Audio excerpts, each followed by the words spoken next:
Please be upstanding for Her Worship the Mayor and the Mayoral Party.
Good evening and welcome everyone to this meeting of the Borough Council. I'd like to welcome members, officers, the public and anyone who's watching at home. Could all telephones be put on silent, please? And I'd just like to remind members that they can't tweet, but the public can. I'd like to check that you all have the following agenda documents: the main agenda and the supplementary agenda. May I remind members that all debate should be done through the Mayor and without interruptions. I would like to make sure the council meetings proceed fairly with opportunities for everyone to speak without disturbance. And on that subject, I think it's a good time to remind us all that we are formally committed to civility in public life. I would like us all to set a good example to others, and whilst it's fine for us to disagree politically, we must also all do so in a respectful manner. I know I can rely on members to remember this when contributing today. And may I also remind you that points of order can only be about breaches of the Constitution or the law. Thank you. We'll now move on to the first item of the agenda. Apologies for absence have been received from Councillors John Stroud-Turp, Shivraj Gurwal, Rashid Bhatti, Alan Mitchell, Vikram Gurwal, Ranjit Gill, John Todd and Tony Lukey. Are there any others? Councillor Jagdish Sharma, Madam Mayor. Thank you. And an apology for lateness from Councillor McGregor. Thank you. May I draw members' attention to the document in the agenda on declaring interests? May I ask if there are any declarations of interest from members about anything on the agenda tonight? Okay, thank you. Next item. We now come to announcements. I know that members will want to join me in welcoming our new Interim Monitoring Officer, Louise Round, and she's also Director of Law and Governance, who joined us last month. Unfortunately, a long-standing prior appointment prevents her from being here with us tonight, but I would like to wish her great success in her time with us, and I know we all look forward to working with her. Okay, we now have an announcement from Councillor Lily Bath. Thank you, Madam Mayor. I'd like to make an announcement about an important campaign that the council launched last week on Suicide Awareness Day. And I really kind of want to plug this campaign with everybody here. So in Hounslow, sadly, last year, we lost 14 people to suicide, suspected suicide. And it was later revealed that at least 5 of these who had died had told at least one person of their intention to kill themselves before they passed away. So obviously every suicide is a terrible tragedy, and this is what prompted the council and its partners. We're doing this in conjunction with Hillingdon Council, by the way, to take action and raise awareness.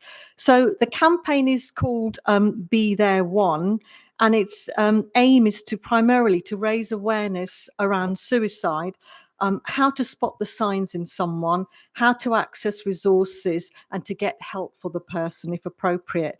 Be There really is about promoting the message that it only takes one person to save someone's life. And in this campaign, we are encouraging residents to take the Zero Suicide Alliance training, which is a free training provided by the national charity Zero Suicide Alliance. I actually took the training myself a few days ago. It takes about 30 minutes. It's online. It's really informative, and I would really encourage all members to take it. But most importantly, to promote it amongst their network and be familiar with the crisis line. If you would like some more information about the campaign, then please visit the council's website. It should take you to a link there where you can click on the link and do the training. So obviously, you'll agree that this is a really important campaign, and we are in Hounslow determined to take any action that can help save people who are feeling suicidal. Thank you. Thank you, Councillor Bath. That's a really important issue that you raise. Thank you. I would now like to ask Councillor Samir Chowdhury to make 2 announcements. Thank you, Madam Mayor. I'm delighted to announce that 3 of Hounslow social workers have been shortlisted for this year's Social Worker of the Year Awards. The awards are one of the most prestigious events for those in social care sector, and hundreds of nominations are submitted every year from across the country. The shortlisted social workers are being recognized across 3 out of 18 categories: Social Worker of the Year, Team Leader of the Year, and Newly Qualified Adult Social Worker of the Year. This is a fantastic opportunity to showcase Hounslow commitment to raising the profile of an often overlooked profession. All 3 were nominated by council colleagues, but chosen by a panel of independent judges, including industry leaders and people with lived experience of social work. We are already proud of this recognition, as we are, of course, proud of all of our social care workforce, and we wish Andy, Jonas, and Aaron every success for the event in November, because they'll be going to attend the awards. And on this note, I would like to say well done and thank you to all our teams at the Adult Social Care and Children's Social Care team.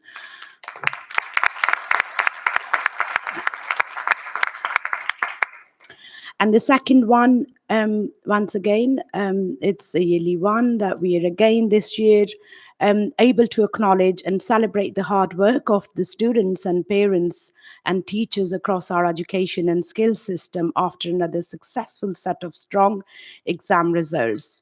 At both GCSEs and A-levels, young people in Hounslow continue to perform highly and above the London and national average for most headline results. This excellent performance applies across our student cohort, and we are particularly pleased to celebrate the fantastic result of vulnerable learners and those in our care.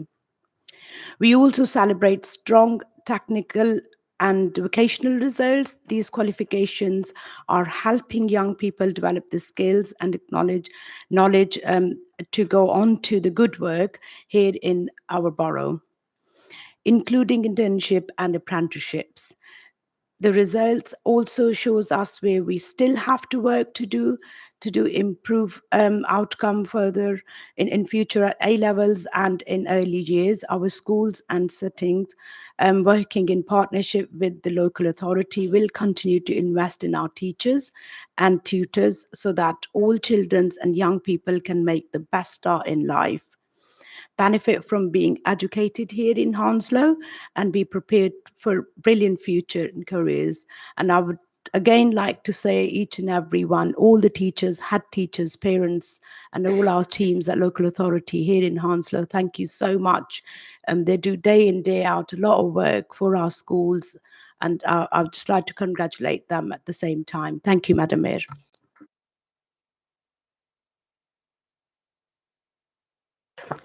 Thank you, Councillor Chowdhury. Councillor Tom Bruce, please. Thank you, Madam Mayor. I've got three announcements here. I will hopefully indulge me. I will be as quick as I can. The first is about the local plan, which I brought in front of members at our last meeting, which you agreed to go to the next stage, the Regulation 19 stage of consultation, which I'm pleased to say is now open, has been open for about a week or so, and will continue until Monday, the 28th of October. So plenty of time to get any information you want submitted into the local plan. This will be the last open stage of that. Excuse me. So anything that anyone would like to say, please get it in as soon as possible. Second thing is about our public realm design guide. Over the last few weeks, you may have seen some pop-up purple tents in parks or out on the Great West Road in a couple of cases. These were members of the urban design team who were out canvassing opinions about how we can make our public spaces better. They have done a number of internal meetings about that across the council, not just in the planning teams, but across the council. They've been out in our borough talking to residents about how that could be made better. I was fortunate enough to pop into Inwood Park and meet the team and see what they were doing. And it was fantastic. There was some augmented reality on an iPad, and you can place various things on the screen and say, I want a lamppost over there and a rubbish bin over here, and it appears in front of you. My wife, I told my wife about this. She went along later with the children, came back and told me all about it as well. And I said, I know, I told you about it before. You obviously weren't listening. But it's great that people are doing that. And lastly, that also has a consultation survey that's open now as well. So almost next to each other on our consultation page on the website.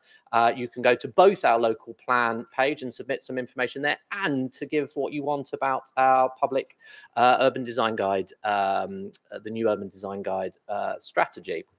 Lastly, I'm delighted to say that we have council residents moving into Wimble Road in Brentford, new houses in Wimble Road, and also Tinton, Hamlet and Sonnet houses also in Brentford. What are Tinton, Hamlet and Sonnet houses, I hear you ask? Well, they have been known until now as Block D, but no longer. They are called Tinton, Hamlet and Sonnet houses.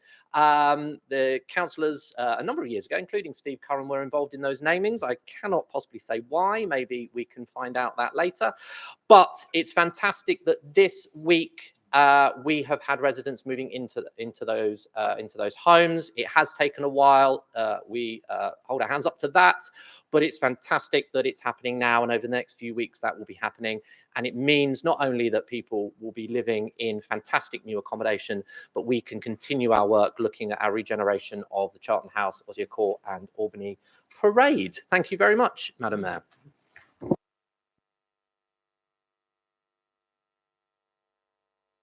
Thank you, Councillor Bruce. And Councillor Catherine Dunn.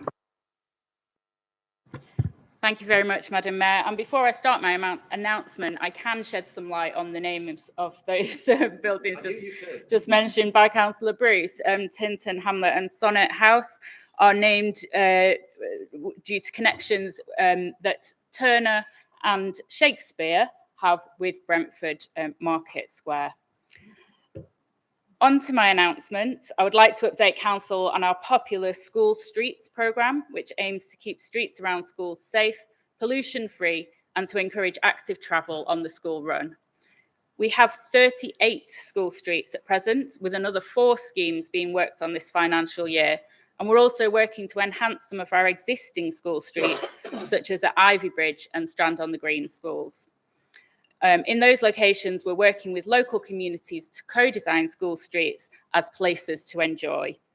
We're currently putting together our application to TfL for our next year's programme.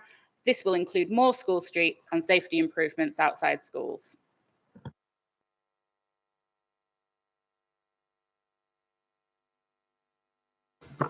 Thank you, Councillor Dunn. And lastly, Councillor Agwin-Desidi, please. Thank you, Madam Mayor. Madam Mayor, my announcement is regarding the work our animal welfare team is doing. We have received not 1, not 2, but 4 awards, gold awards by RSPCA in paw print categories. These awards are for effective care of stray dogs and promotion of reasonable ownership, holding high standards in animal welfare through strong enforcement and compliance in licensing activities, our pet-friendly housing activities, and highest welfare standards in our kenneling facilities. Madam Mayor, I had an opportunity to visit our team and saw brilliant work what they are doing. I met Rupert.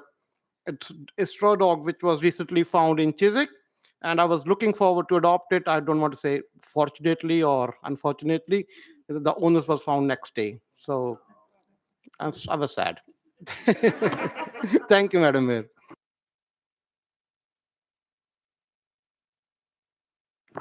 Thank you, Councillor Sidhu. And sorry, lastly, Councillor Shaheen, please. Thank you, Madam Mayor, for making time for my announcement as well. Now, it's always a risky and tricky business setting ourselves numerical targets at the beginning of administration, in our corporate plan, in our manifestos. And one particularly challenging target was to plant 20,000 trees across our parks, across our streets, through tree giveaways, 20,000 trees across the borough in 4 years. Very challenging to do 20,000 trees in 4 years. So I'm very pleased to announce now we've done it in 2 years. It's incredibly important, I would say, for the health and welfare of our borough and also for our environment and our lived experience as residents. And I look forward to continuing this programme and to continuing to plant more trees across our borough.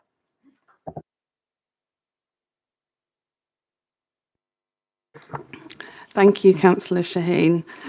We conclude the announcements this evening with the sad news of the deaths of 2 former councillors. The first of these is the late Councillor Dave Wetzel, who served on the council twice between 1965 and 94 and is a former leader of the council. Mr. Wetzel was born in 1942 and educated at Southall Technical College, Ealing College and the Henry George School of Social Sciences. After working as a bus conductor in the 60s, Mr. Wetzel became political organiser of the London Cooperative Society between 1974 and 1981. He was elected as Labour member for Hammersmith and Fulham on the Greater London Council in 1981 and served as the chair of its Transport Committee until 1986. He was also Vice Chair of Transport for London between 2000 and 2008 and Chair of London Buses from 2000 to 2001. Closer to home, Mr. Wetzel was also a councillor here on 2 separate occasions. He was first elected in June 1964 to the Shadow London Borough of Hounslow in a by-election for the Heston West ward, when Councillor Frank Jansen, elected in May 1964, was moved to the aldermanic bench and so created a vacancy. This means that Mr. Wetzel was one of the first generation of Hounslow councillors who took office when the council formally came into being in May 1965. He remained in the seat for 1 term until 1968 and then returned to the council again in May 1986 in the East Bedfont ward for Labour. He then won the Hamworth ward in 1990, again for Labour, before retiring from the council in 1994. He served as leader of the council between 1987 and 1990. In later life, Mr. Wetzel joined the Green Party and stood as one of its parliamentary candidates in the 2015 general election, having earlier stood as a Labour candidate in the 1979 general election. I would now like to invite Councillor Richard Foote to say a few words in tribute about the late Dave Wetzel. Thank you, Madam Mayor. Dave and his wife Heather were good friends of myself and my wife. We served together when I was Secretary Agent for Russell Kerr, then MP, and Heather was also my secretary, and a series of them. We worked together for a long time. And Dave, the same age as me, and Heather was the same age as my wife. So we were not only friends politically, but we were friends because we were just friends. And I'm very sad to see that Dave's passed along and has passed away. he was a great servant initially for the Labour Party. I know he wandered a bit towards his latter years and went off to the Green Party, but you know that they've always had that sort of element in his workbook. So I wasn't surprised, but he'd be sadly missed. Certainly as a resident of Hamworth, he lives. Both Heather and him live just around the corner from me, and he was very active in Hamworth in all aspects, not just politically, but also there to be to aid and help residents. So I think it's a great regret that I stand here now giving these words. We've lost someone who's a great servant to the members of the London Borough of Hounslow and Hamworth in particular. Thank you, Councillor Foote. Councillor Tony Lukey was going to speak tonight about Mr. Wetzel as well, but unfortunately he hasn't been able to be here. I don't know if anyone else would like to say a few words. Okay. Our second sad announcement tonight relates to the death of former councillor Gillian Hutchison, who many of us will remember as she only left the council 10 years ago. Former councillor Hutchison served 2 terms on the council, having been elected as a Conservative councillor in the Feltham North Ward in 2006 and again in 2010. She resigned from the Conservative Party in 2013 and subsequently joined UKIP, but was unsuccessful in her attempt to be re-elected to the council for her new party in 2014. Former councillor Hutchison's main political interest was housing, and this was reflected in many of the bodies she served on as an elected member. Former councillor Hutchison served on the West Area Committee, the Complaints Panel, and the Tenants and Residents Joint Consultative Committee. She was also appointed as a council representative on Hounslow Homes Board and the David Henry Waring Home Committee, both of which were housing related. I would now like to invite Councillor Peter Thompson to say a few words in tribute about the late Gillian Hutchison. Thank you, Madam Mayor. Again, it's sad to have to say these words, which we seem to have to quite often. Jill was a great representative of Feltham. I think she was born and bred in that part of the world and spent those 8 years on the council, as you said, Madam Mayor, particularly standing up for our tenants. She chaired the West Area Planning Committee, and I think at times some of those meetings weren't straightforward, but she managed to do so in a way that got the business done and yet also allowed people to, feel as though their views were taken on board. She was a great listener. She would question. She would not suffer fools gladly, but she also had a great sense of humour and a great sense of fun. I think her highlights as a councillor were those day in, day out interactions with the residents, getting signs fixed, sorting out areas in the ward where there was too much dog dirt, all that small stuff that we do. But I do remember very fondly a particular moment that I think stood out for her. As a massive Queen fan, maybe one of her highlights was on that wonderful day in 2009 when we sort of unveiled the plaque for Freddie Mercury in Feltham Town Centre.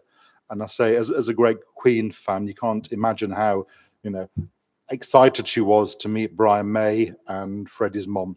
So I'll remember Jill very fondly. A bit like Dave, she wandered off somewhere else towards the end of her political career, but she always stayed a person, I said, who, personified everything that is best in a local servant of the people. She died, I think, too young, and particularly today, I'm thinking about her family, who she leaves behind. Thank you, Madam Mayor. Thank you, Councillor Thompson. Now, on behalf of all members, I would like to extend our thoughts and condolences to the late former councillors, Dave Wetzel and Gillian Hutchison, and their families, friends, and all who knew them.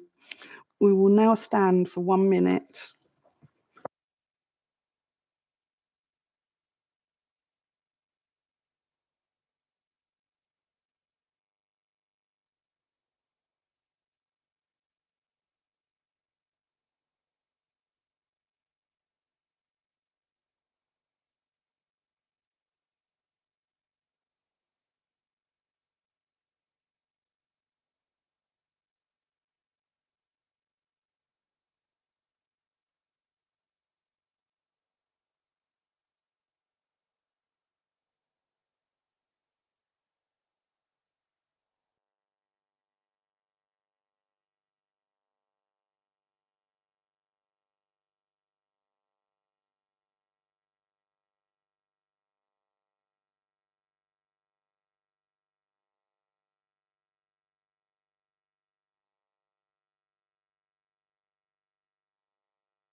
Thank you. We'll now move on to the next item.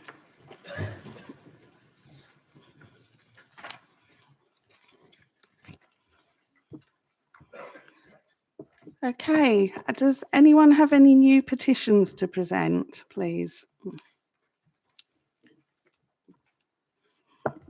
Sorry, Councillor Croft.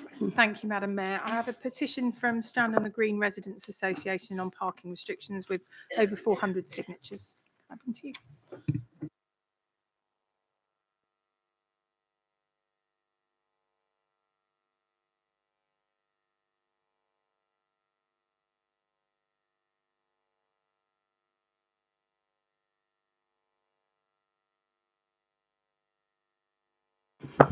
Thank you, Councillor Croft. Are there any others?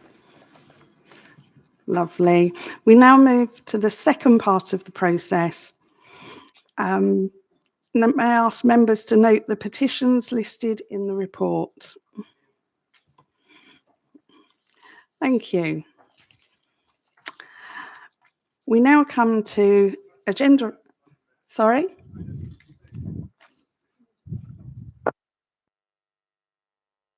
Page 14 in the petitions.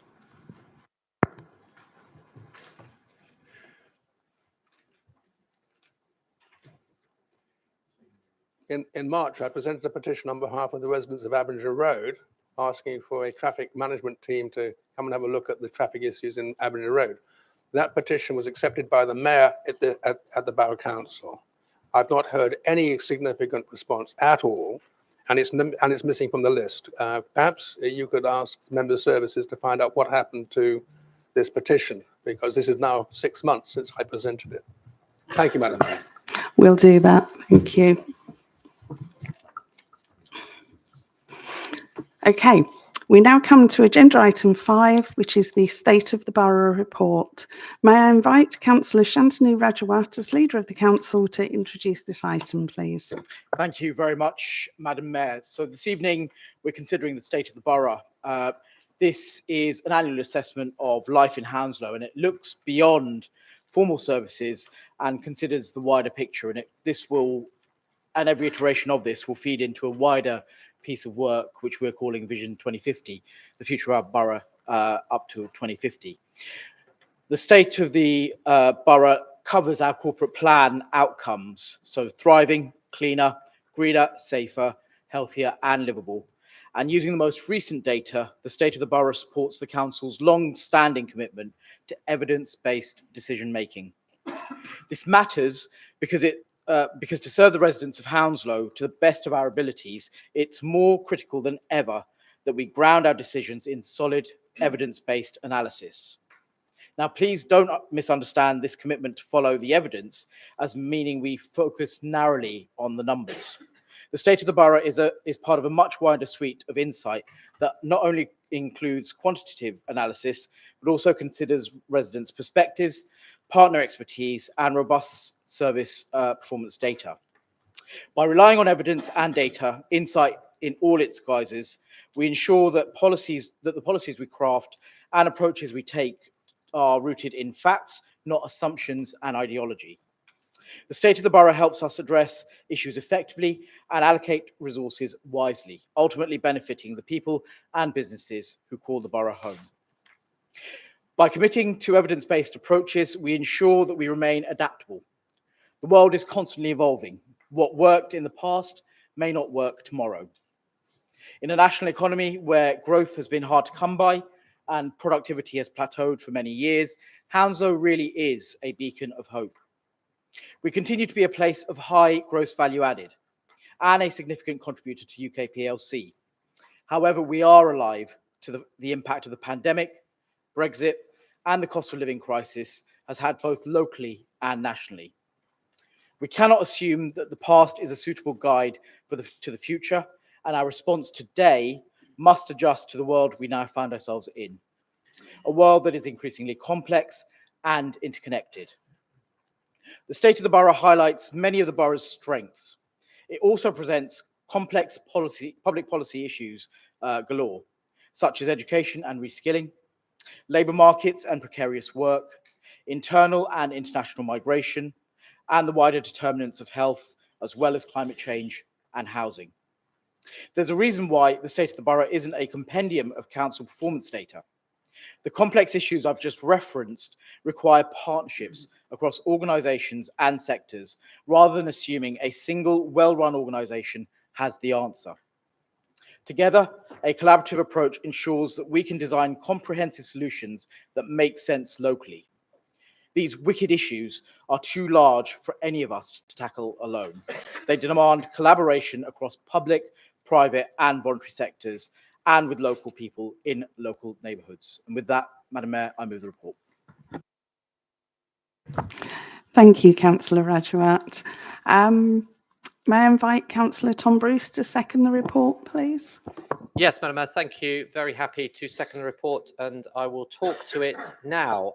As the leader has outlined, the state of the borough shows Hounslow in all its guises, and for my part, there is a productivity paradox that in the state of the borough report. This is where high GVA is also sits alongside low wages, which underscores the need for inclusive economic growth and regeneration. So for my portfolio, what does that mean? What are we going to do about that? Well, in October, I'm going to bring what we have working titled called the business case for growth. And this will talk about the way that we are going to achieve economic growth, business growth, employment growth, housing growth sustainably in our borough. The business case for growth, it seeks to address the rising population, housing shortages and pressures on health service through sustainable development and regeneration projects. It aligns with the national government's growth agenda.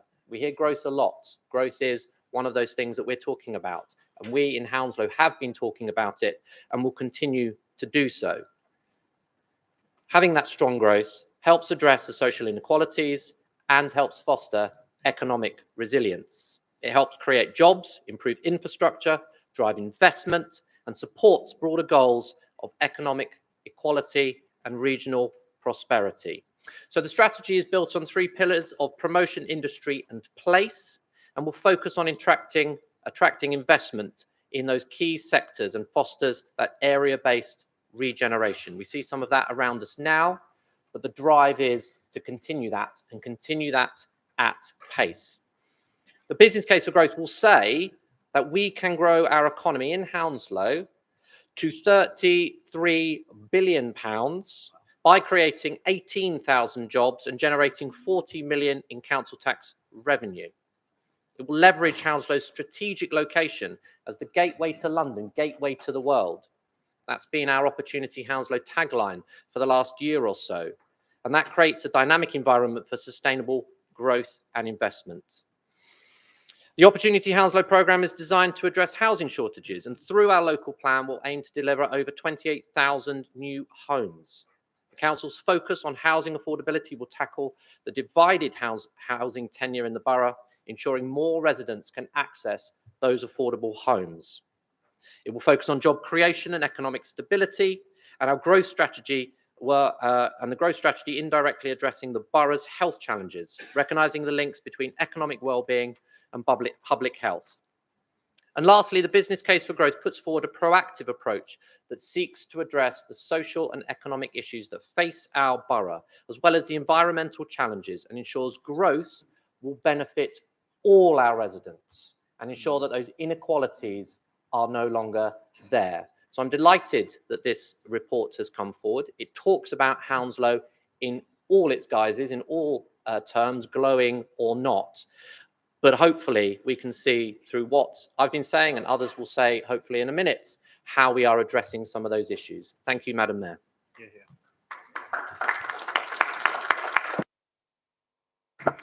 Thank you, Councillor Bruce. I now invite members to comment on, discuss and debate the report. Please be reminded each speaker may only speak for a maximum of 5 minutes.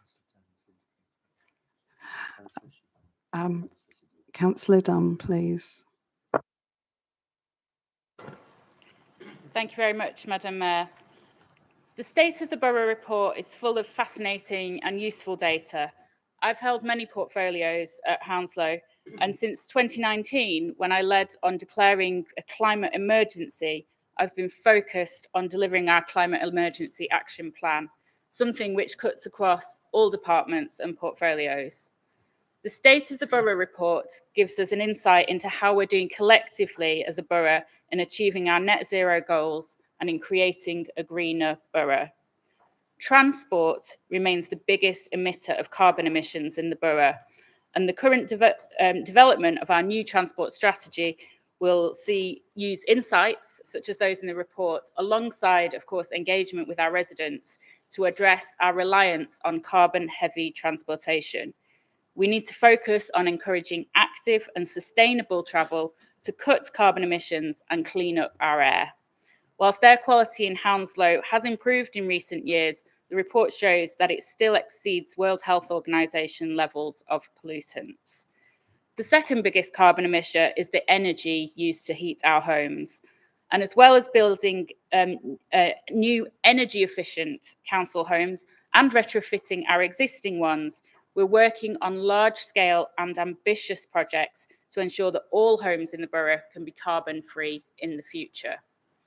We're doing this through exploring zero carbon heat networks and our net zero neighbourhoods project to leverage private investment into improving homes and neighbourhoods. The report shows the state of Hounslow's green economy and its potential to grow. We're doing well in green job creation, but there is still more potential to harness to further our climate goals and economic growth simultaneously. As well as informing our strategic direction and the work of the council, the State of the Borough report also serves as a celebration of our many assets. Biodiversity is crucial to a thriving environment, and Hounslow's 42 flagship species contribute to our rich natural environment. We must ensure to preserve them throughout the further regeneration of our borough. Thank you.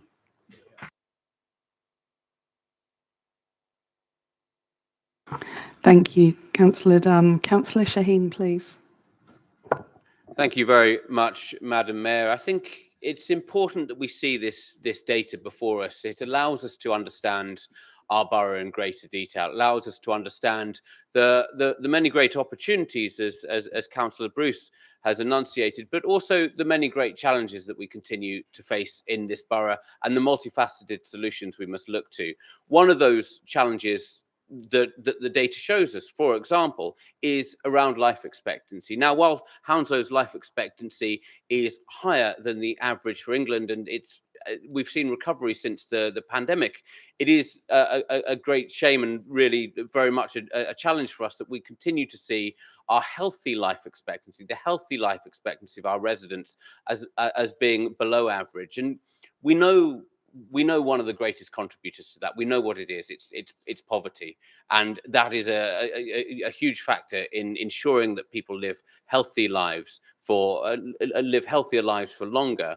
Now, there are many ways in which we as a council can contribute to that, and as the leader talked about, we aren't one organisation that has all the answers. We have to work in a multifaceted way, but just one area in which we can concentrate on enhancing people's health is by giving them the public spaces in which they can continue to live healthier lives. Now, you've heard me talk about it many times before. You've heard me talk about just earlier this evening about our tree planting programme. You've heard me talk previously about building a borough that's 45% green. You've heard me talk about the 5 million we've invested into our parks and open spaces in this administration. But we don't do that just because we like green spaces, just because they're there, because we want to see pretty green spaces. It's because they're so fundamental to the health and well-being of our residents. And by having those spaces, by allowing people to live active, healthy lives in our public spaces, it can complement all the other council and external services that do so much to support the healthy lives of our residents.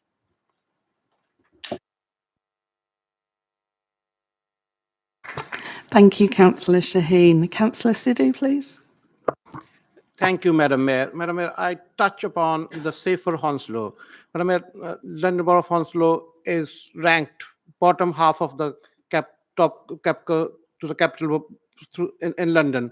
Madam, the number of reported offences in early 2023 was broadly the same, which was reported in 2010, But even though the population increased 13%, so the crime rate remains the same or reduced. But of course, the fear of crime is more in London Borough of Hounslow compared to the other boroughs in London. There it lies on top 8.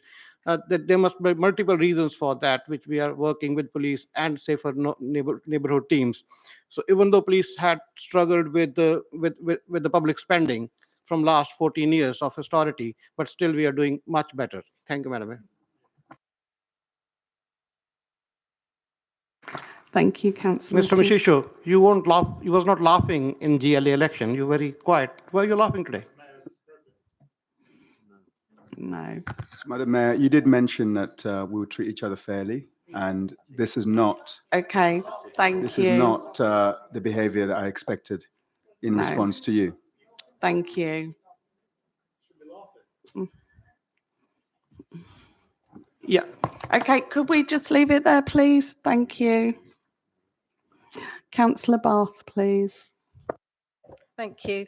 I was really pleased to see this report because when I first became a councillor, one of the very first things I wanted to do was actually find out about the borough. And I used to get lots of different information, but I never really got a story of the whole borough. And I think this gives it really well. And I'm really pleased to see that the data hub has really grown over the years and it gives us really rich information.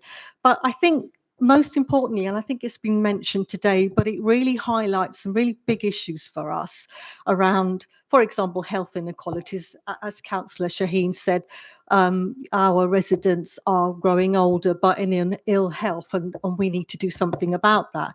And obviously, we've got some challenges around children's health. We have some big issues around the fact that a lot of our residents, far too many, are in low wages and unskilled work, and we want to improve that for them. So I think for me, it's not just a story, but it's really about trying to understand some of the wider issues that might be causing some of the problems. So, for example, we know, and I think Councillor Chowdhury will touch on it, that our school children do very well in education, but sometimes they don't necessarily go on to get the job, the high-paid job. So we want to be looking at all of this, and we want to do as much as we can to improve the outcomes. And I think basically this will be the foundation for how we make decisions, how we make policy, and how we work with our health partners. I know we've got I'm really pleased to say in my area we've got really strong partnership with our health partners, and I have actually written to the Secretary of State of Health to highlight some of the good work that we are doing, some of our challenges and our good work, to make sure that we have a really strong partnership with the government, because obviously we want to do as much as possible to improve the outcomes for our residents here in Hounslow. So I'm really pleased to see this. Actually, after many years of being a councillor, I think it's a really good story of the borough, and it provides some really important information for us to sort of go ahead and do some of the really important stuff that we need to do. Thank you. Thank you, Councillor Bath. Councillor Giles, please. Yeah, do you want to go first? Councillor Mishiso, please. Thank you, Madam Mayor. I hadn't intended to speak, but as I've been called out by a fellow councillor, and let me explain the reason why I reacted in such a way, because I believe Councillor Sidhu does not understand where we rank in terms of the safety of our borough. Richmond Borough, which is opposite us, next door to us, ranks one of the safest boroughs in London, and we are in the bottom quarter of that. So it's a real serious issue. And I think Councillor Rajawat, when introducing this report, mentioned that it would be an evidence-based approach to this, to tackling the issues here in our borough. And I believe that the evidence is there. I mean, Councillor Bath has already mentioned one of the evidence about our schools doing really, really well. But then why is our birth rates so low? Why is our population, aging population, continuing to be as such, and we're not having this borough being the place for young families or young people to start families. I'll tell you why. It's because when you walk up and down the streets of Hounslow, the streets of Feltham, the streets of Chiswick, it's littered. It is absolutely littered. And Councillor Rajwat, when he was elected, promised us that we would have weekly collections or weekly rubbish clearance every single week. And that has yet to happen. And I believe, Madam Mayor, I'm not sure if you agree with me. I'm looking at your reaction, you probably don't. But I agree that if you are to make this borough a clean borough, including a green borough, as Councillor Dunn has already mentioned, if we make it a clean borough, it will be attractive for families to live and work in this place. Secondly, on Councillor Sidhu's assertion about crime, we all know, we've seen the evidence that crime takes place when places are not regarded well, when places are left to wither and to be old and decrepit. If we invested our time and effort in improving the estates, not just the ones in Brentford, but the ones in Feltham, the ones in Chiswick, we will make this borough an attractive place for families to raise and for young people to start families in this borough. And then we're going to take advantage of the great schools, as Councillor Bath has mentioned, that we are doing so well. So I think that this report, as much as I welcome it, I think some of the detail of the actions that we need to see are not there. And it starts with just keeping our borough clean. Thank you. Thank you, Councillor Mashiso. Councillor Ashma Gurewal, please. Thank you, Madam Mayor. The report about the state of Borough highlights the huge diversity of our communities and their different needs. It shows a continuing increase in ethnic diversity, an aging population, and comparatively high increases in asylum seekers. Our Transforming Community Experience program and our localities approach based around community hubs is ensuring people can access the service, support, and opportunities in ways which work for them. We now have community hubs operating in Feltham, Brentford, and Hounslow, and have started engaging residents and service users on a community hub in the Meadowbank Centre, bringing together advice, information, and adult education, and incorporating the Cranford Library Service.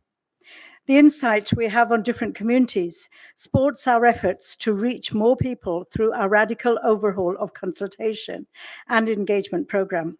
It helps us develop new methods to ensure everyone can have their say to shape our decision making.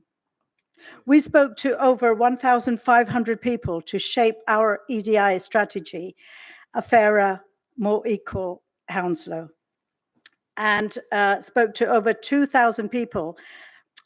And over 2,000 people have engaged with us over the past year through area forums. And we are now setting up the residents panel to regularly shape decisions and local services. Social mobility is identified as a challenge. Our equality, diversity, and inclusion strategy, which runs through all we do, will help tackle this, focusing on areas such as access to education, skills, employment, transport, health, and care. It seeks to address inequality by place by protected characteristics such as age, gender, and ethnicity, and as an employer. Work is well underway in the 30 equality opportunity areas, including North Hyde and North Cranford and Brentford, Ivy Bridge, and Sion. In terms of the former area, we have developed an action plan that has co-designed with residents. In terms of the second cluster, we are working with developers to create meaningful employment and skills development opportunities. There is a significant digital divide in Hounslow, despite the fact it is fairly well covered by digital infrastructure. There are many things which may contribute to this, such as an aging population and lower household incomes than other boroughs, which are being addressed by our digital strategy. In particular, we have run weekly digital drop-ins across the borough, including at our Feltham Community Hub and at the Brabazon Estate, where we are working with people with disabilities. This has delivered nearly 1,000 laptops, 470 volunteer hours, and helped 603 individual residents. Over the last 2 years, we have nearly doubled the number of households in the borough that have access to fibre broadband and provide free Wi-Fi at all our libraries and other locations. Thank you, Madam Mayor.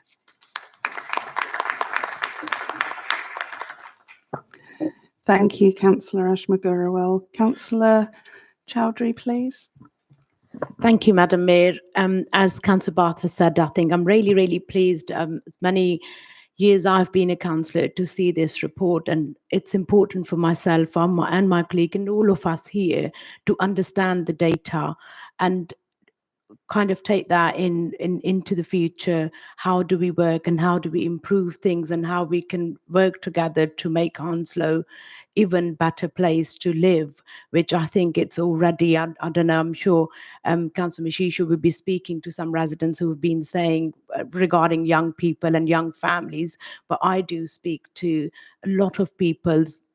If it's in family hubs or anywhere else, people are really happy to live in Hounslow, to work in Hounslow, and even walking around in Hounslow. What data says and how we're improving that is a separate matter, but it's not that no one, like Councillor Mashisha was pointing out on young people, I was recently speaking to some students in the schools on the GCSEs results and A-levels results. They're really happy. They value the education they're getting from Hounslow schools and the teachers and what support they get from local authority afterwards. So that is a separate matter. We can have a longer debate on this, but on this report, I've picked up a few things which I really would like to speak on. The first one is the economic activity due to the caring responsibility remains a key feature in Hounslow and giving context to some potential skill storage in Borough.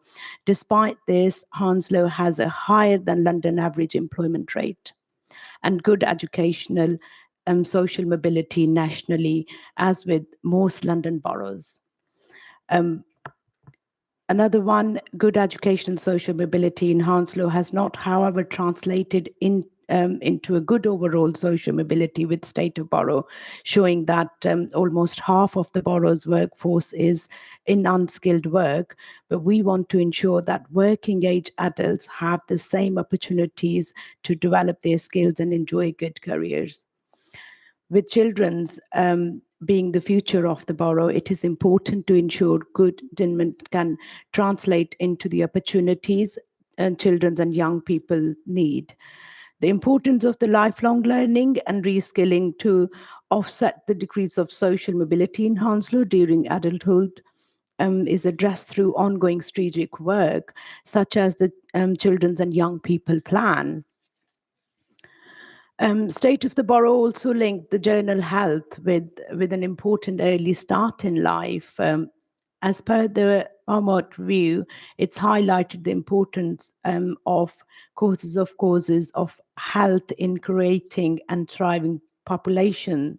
Specifically, these factors are strong early child development, educational opportunities, access to meaningful employment, significant income to live well, and safe and healthy living environment.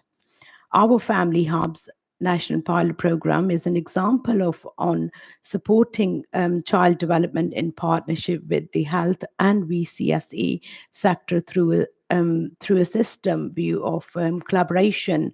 The impact of poor work and no work hasn't affected the borough differently. We are seeing significant growth in older workers having to rely on universal credit to boost their income. And we want to develop solutions that help not just people starting out on their careers, but for anyone in the borough at any stage of their working lives. Thank you, Madam Mayor.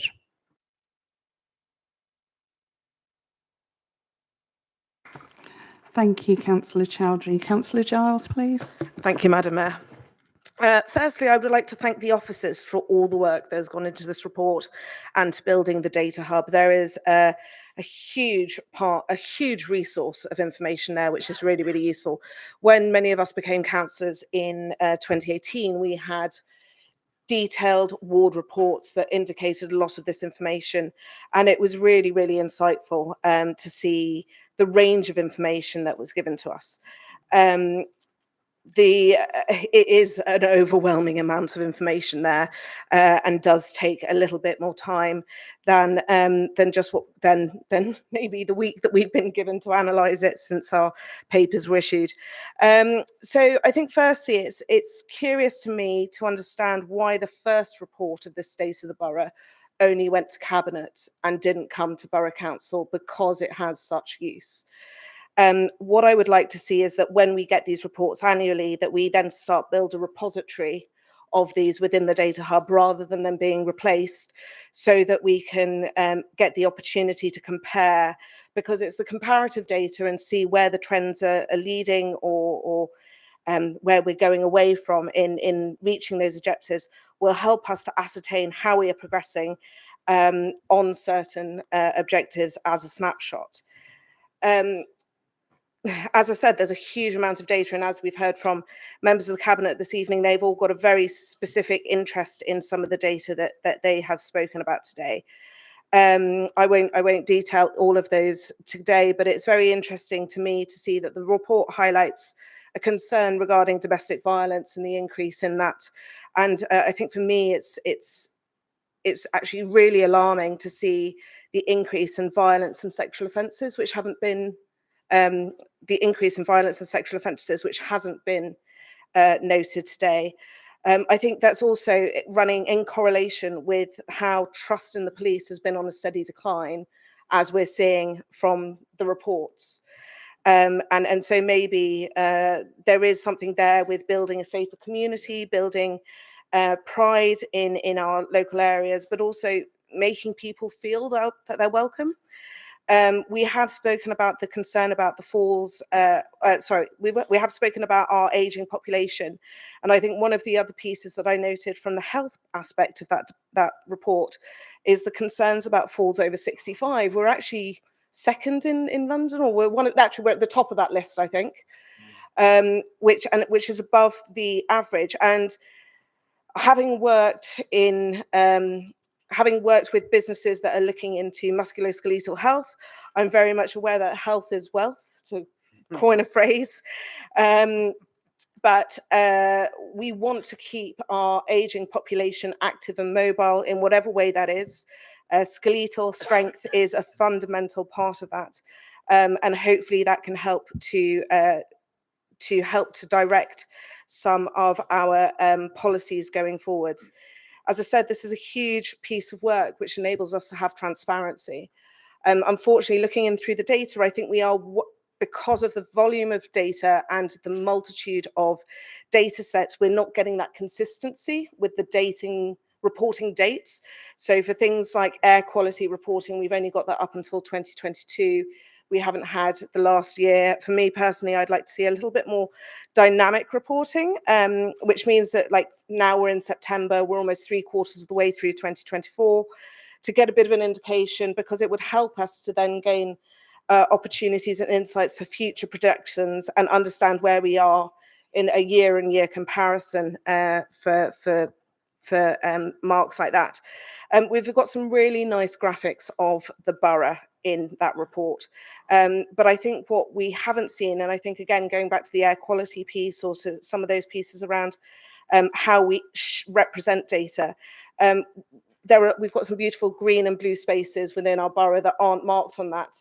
So obviously, when we're looking at those marks and we're seeing like the deep purple or the different colours, it may not necessarily be indicative of what's actually going on in that area, but it allows for a nice image. I think just to go back to the data, it's huge information. I would like to understand a bit more about the data governance and security.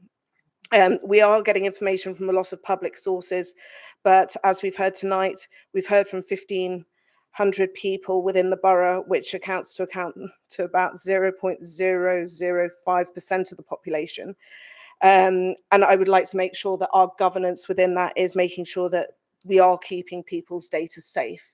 As we move into more 30 seconds. data-based perspectives, I think that we could help use this data to help shape innovative solutions for our borough and to drive efficiencies within the council, because it would be interesting to see cost savings and how that can help set priorities regarding labour. Thank you very much.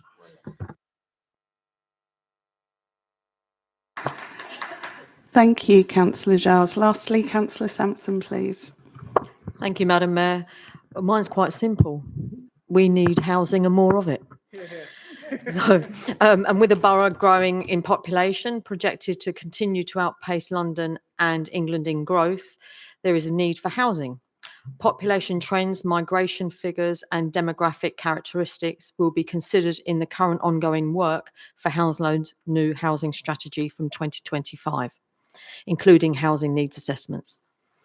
We can see contextualised issues that have been felt nationally through state of the borough and the dissection of data it provides.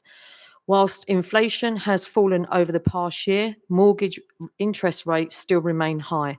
This may affect 55,000 households in the borough who are either paying a mortgage or privately renting, and therefore are subject to rent increases to reflect the landlord's increase in mortgage rents.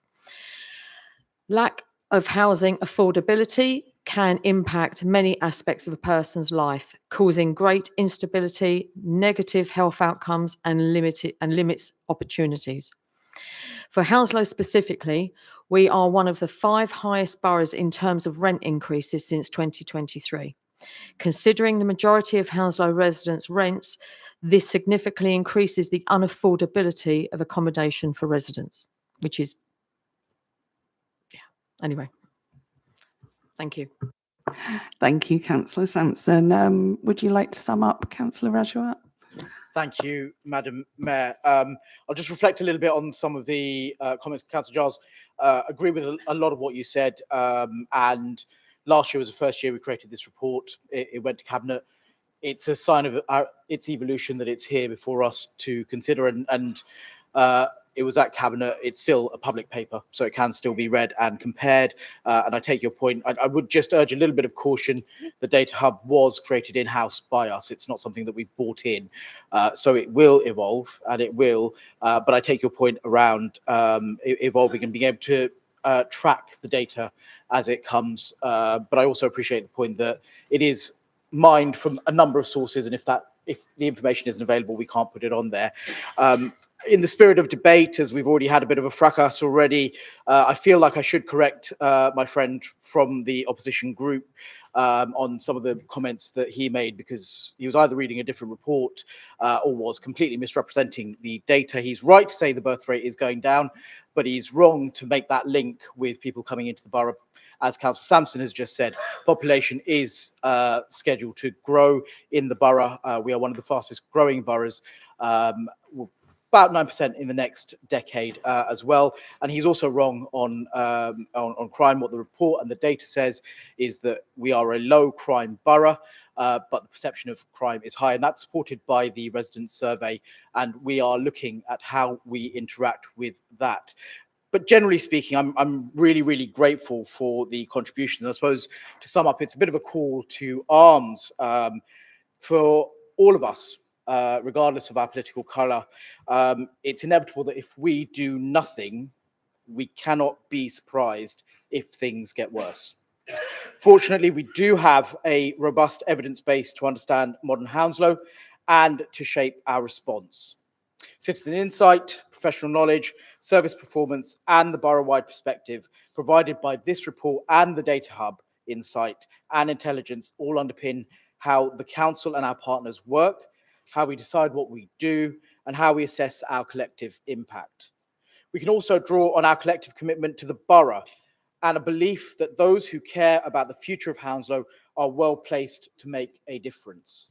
We're home to 300,000 people and 15,000 businesses, each of whom have a stake in the borough and who want to see Hounslow flourish.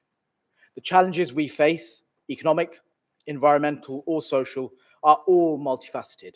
Our response will be multifaceted as well. The issues set out in the State of the Borough remind us that we will achieve more by working together than we ever can by working in isolation. Thank you, Madam Mayor.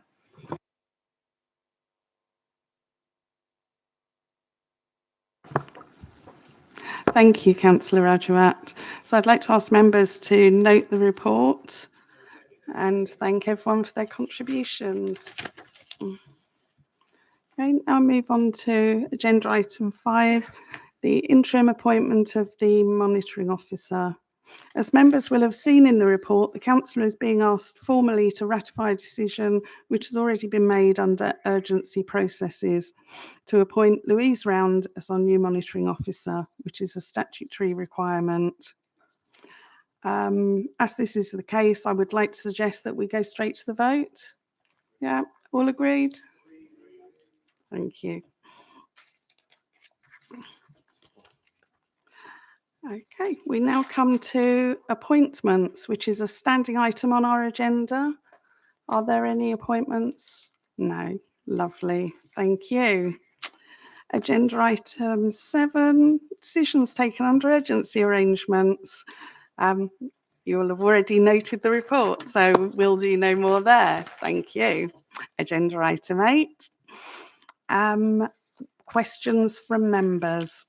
So we now come to the part of the meeting where we deal with council questions. We have 6 questions this evening and a total of 45 minutes to deal with them. May I ask Councillor Jack Emsley to ask the first question, please? Yes, thank you, Madam Mayor. I wasn't sure if that was State of the Borough or State of the Union. That was a long debate, wasn't it? The Council's Q1 financial monitoring update confirms that higher than budgeted levels of empty council homes alone led to a housing revenue account overspend of £500,000 in the first 3 months of the financial year. What needs to happen for this administration to get a grip on the scandal of empty council homes? Councillor Rajawat, please. Sorry. That's right. Thank you, Madam Mayor. Can I say how delighted I am to be the subject of 3 questions from the opposition today? Although I do have to say, asking the same question in 3 different ways is probably a wasted opportunity. But in response to your question, Councillor Emsley, and this should be read in line with an earlier question you asked of Councillor Sampson, which was responded to quite comprehensively, I'll reiterate, during the pandemic, the council experienced difficulties in letting empty units. And at the end of April 2023, the council had a backlog of active voids, generating a cost pressure on the HRA due to the loss of rental income and council tax liabilities. And it should be noted, this excludes properties that were unable to be let because they were either scheduled for demolition or regeneration as part of the turnaround of voids. Through concerted efforts to let properties, the council had successfully reduced the backlog of active voids by approximately 50% as of December 2023. So what you are seeing in the Q1 report is an overspend of 500,000 for 24-25, and that's a year-end forecast, and it is a forecast based on the information available at that date, and represents an average void level of 2.3%, which is very slightly above the budgeted target of 2%. The actual level of voids fluctuates throughout the financial year, reflecting the usual churn in the social housing stock. The council continues to focus its energies on reducing the void number further from this with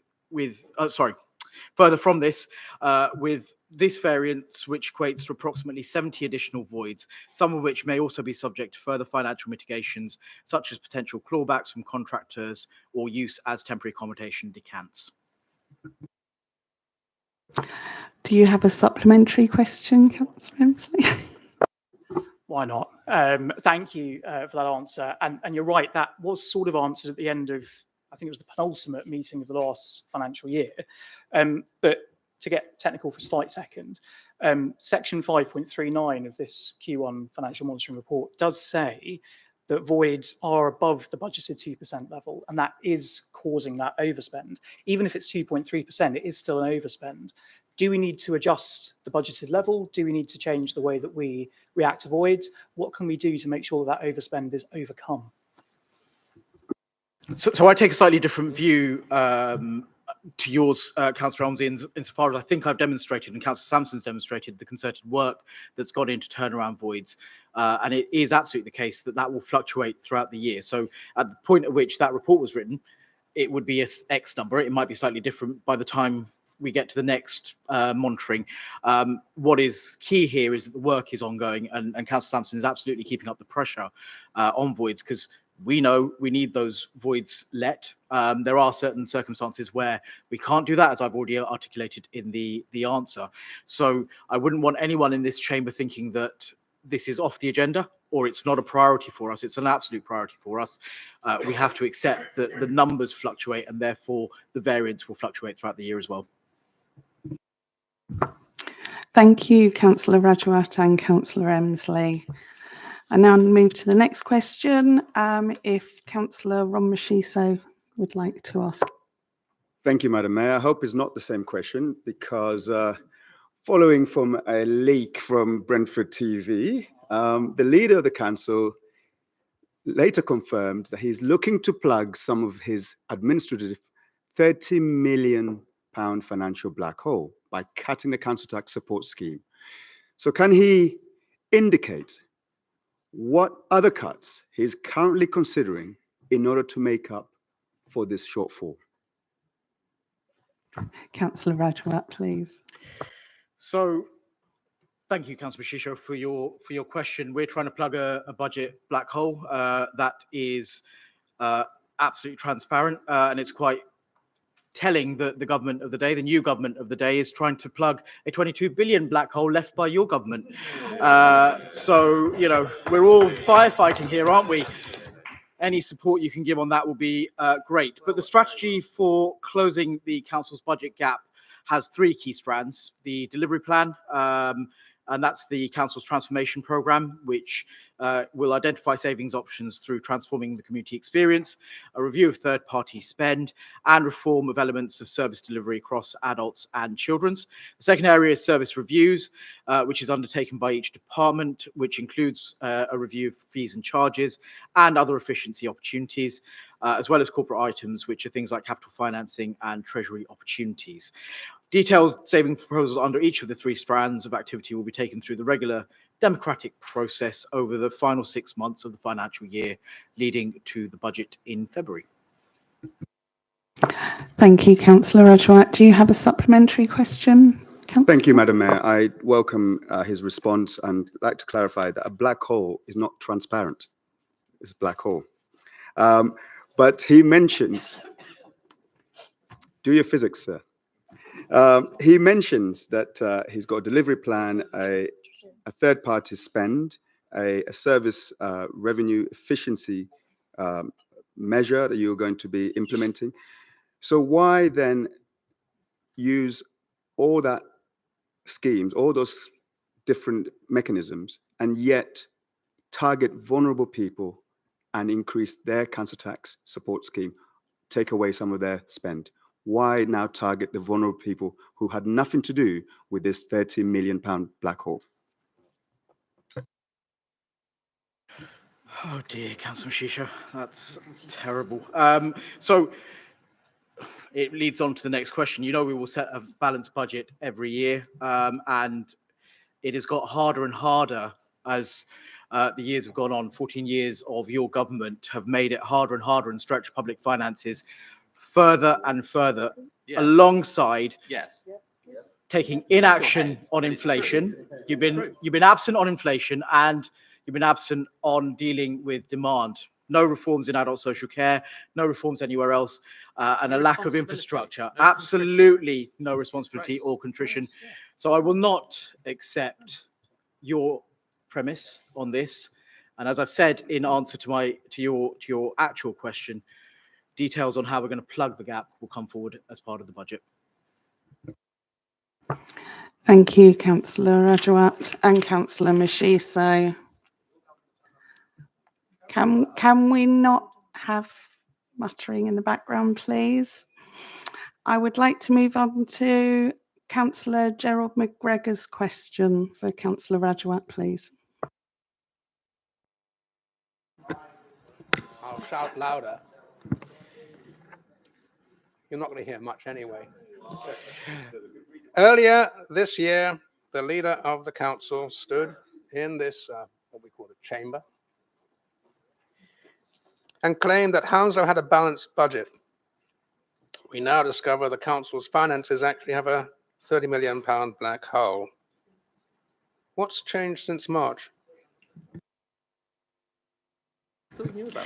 Thank you, Councillor McGregor, for your question. I didn't claim that we had a balanced budget. The budget was balanced in February, as it needs to be every year. And that has allowed the council to continue delivering its strategies and operations in 2024 in line with the budget plans set in the budget report, which you'll be aware of, while maintaining sufficient reserves to manage key risks and fund key programmes. The gap of 30 million actually relates to the 25-26 financial year, as he as an accountant will know, as stated in that report, and the latest One Hounslow financial strategy update that was presented to July Cabinet.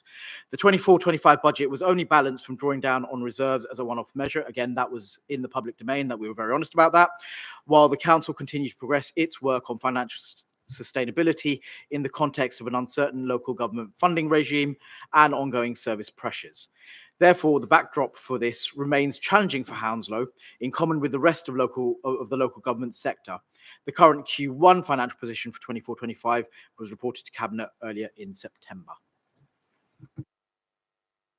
Thank you, Councillor Rajwat. Do you have a supplementary question, Councillor McGregor?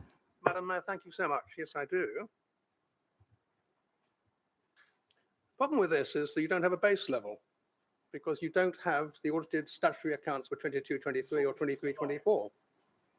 And given that, you cannot tell us there's no black hole because you're coming from it from a set of management statements which have been unaudited.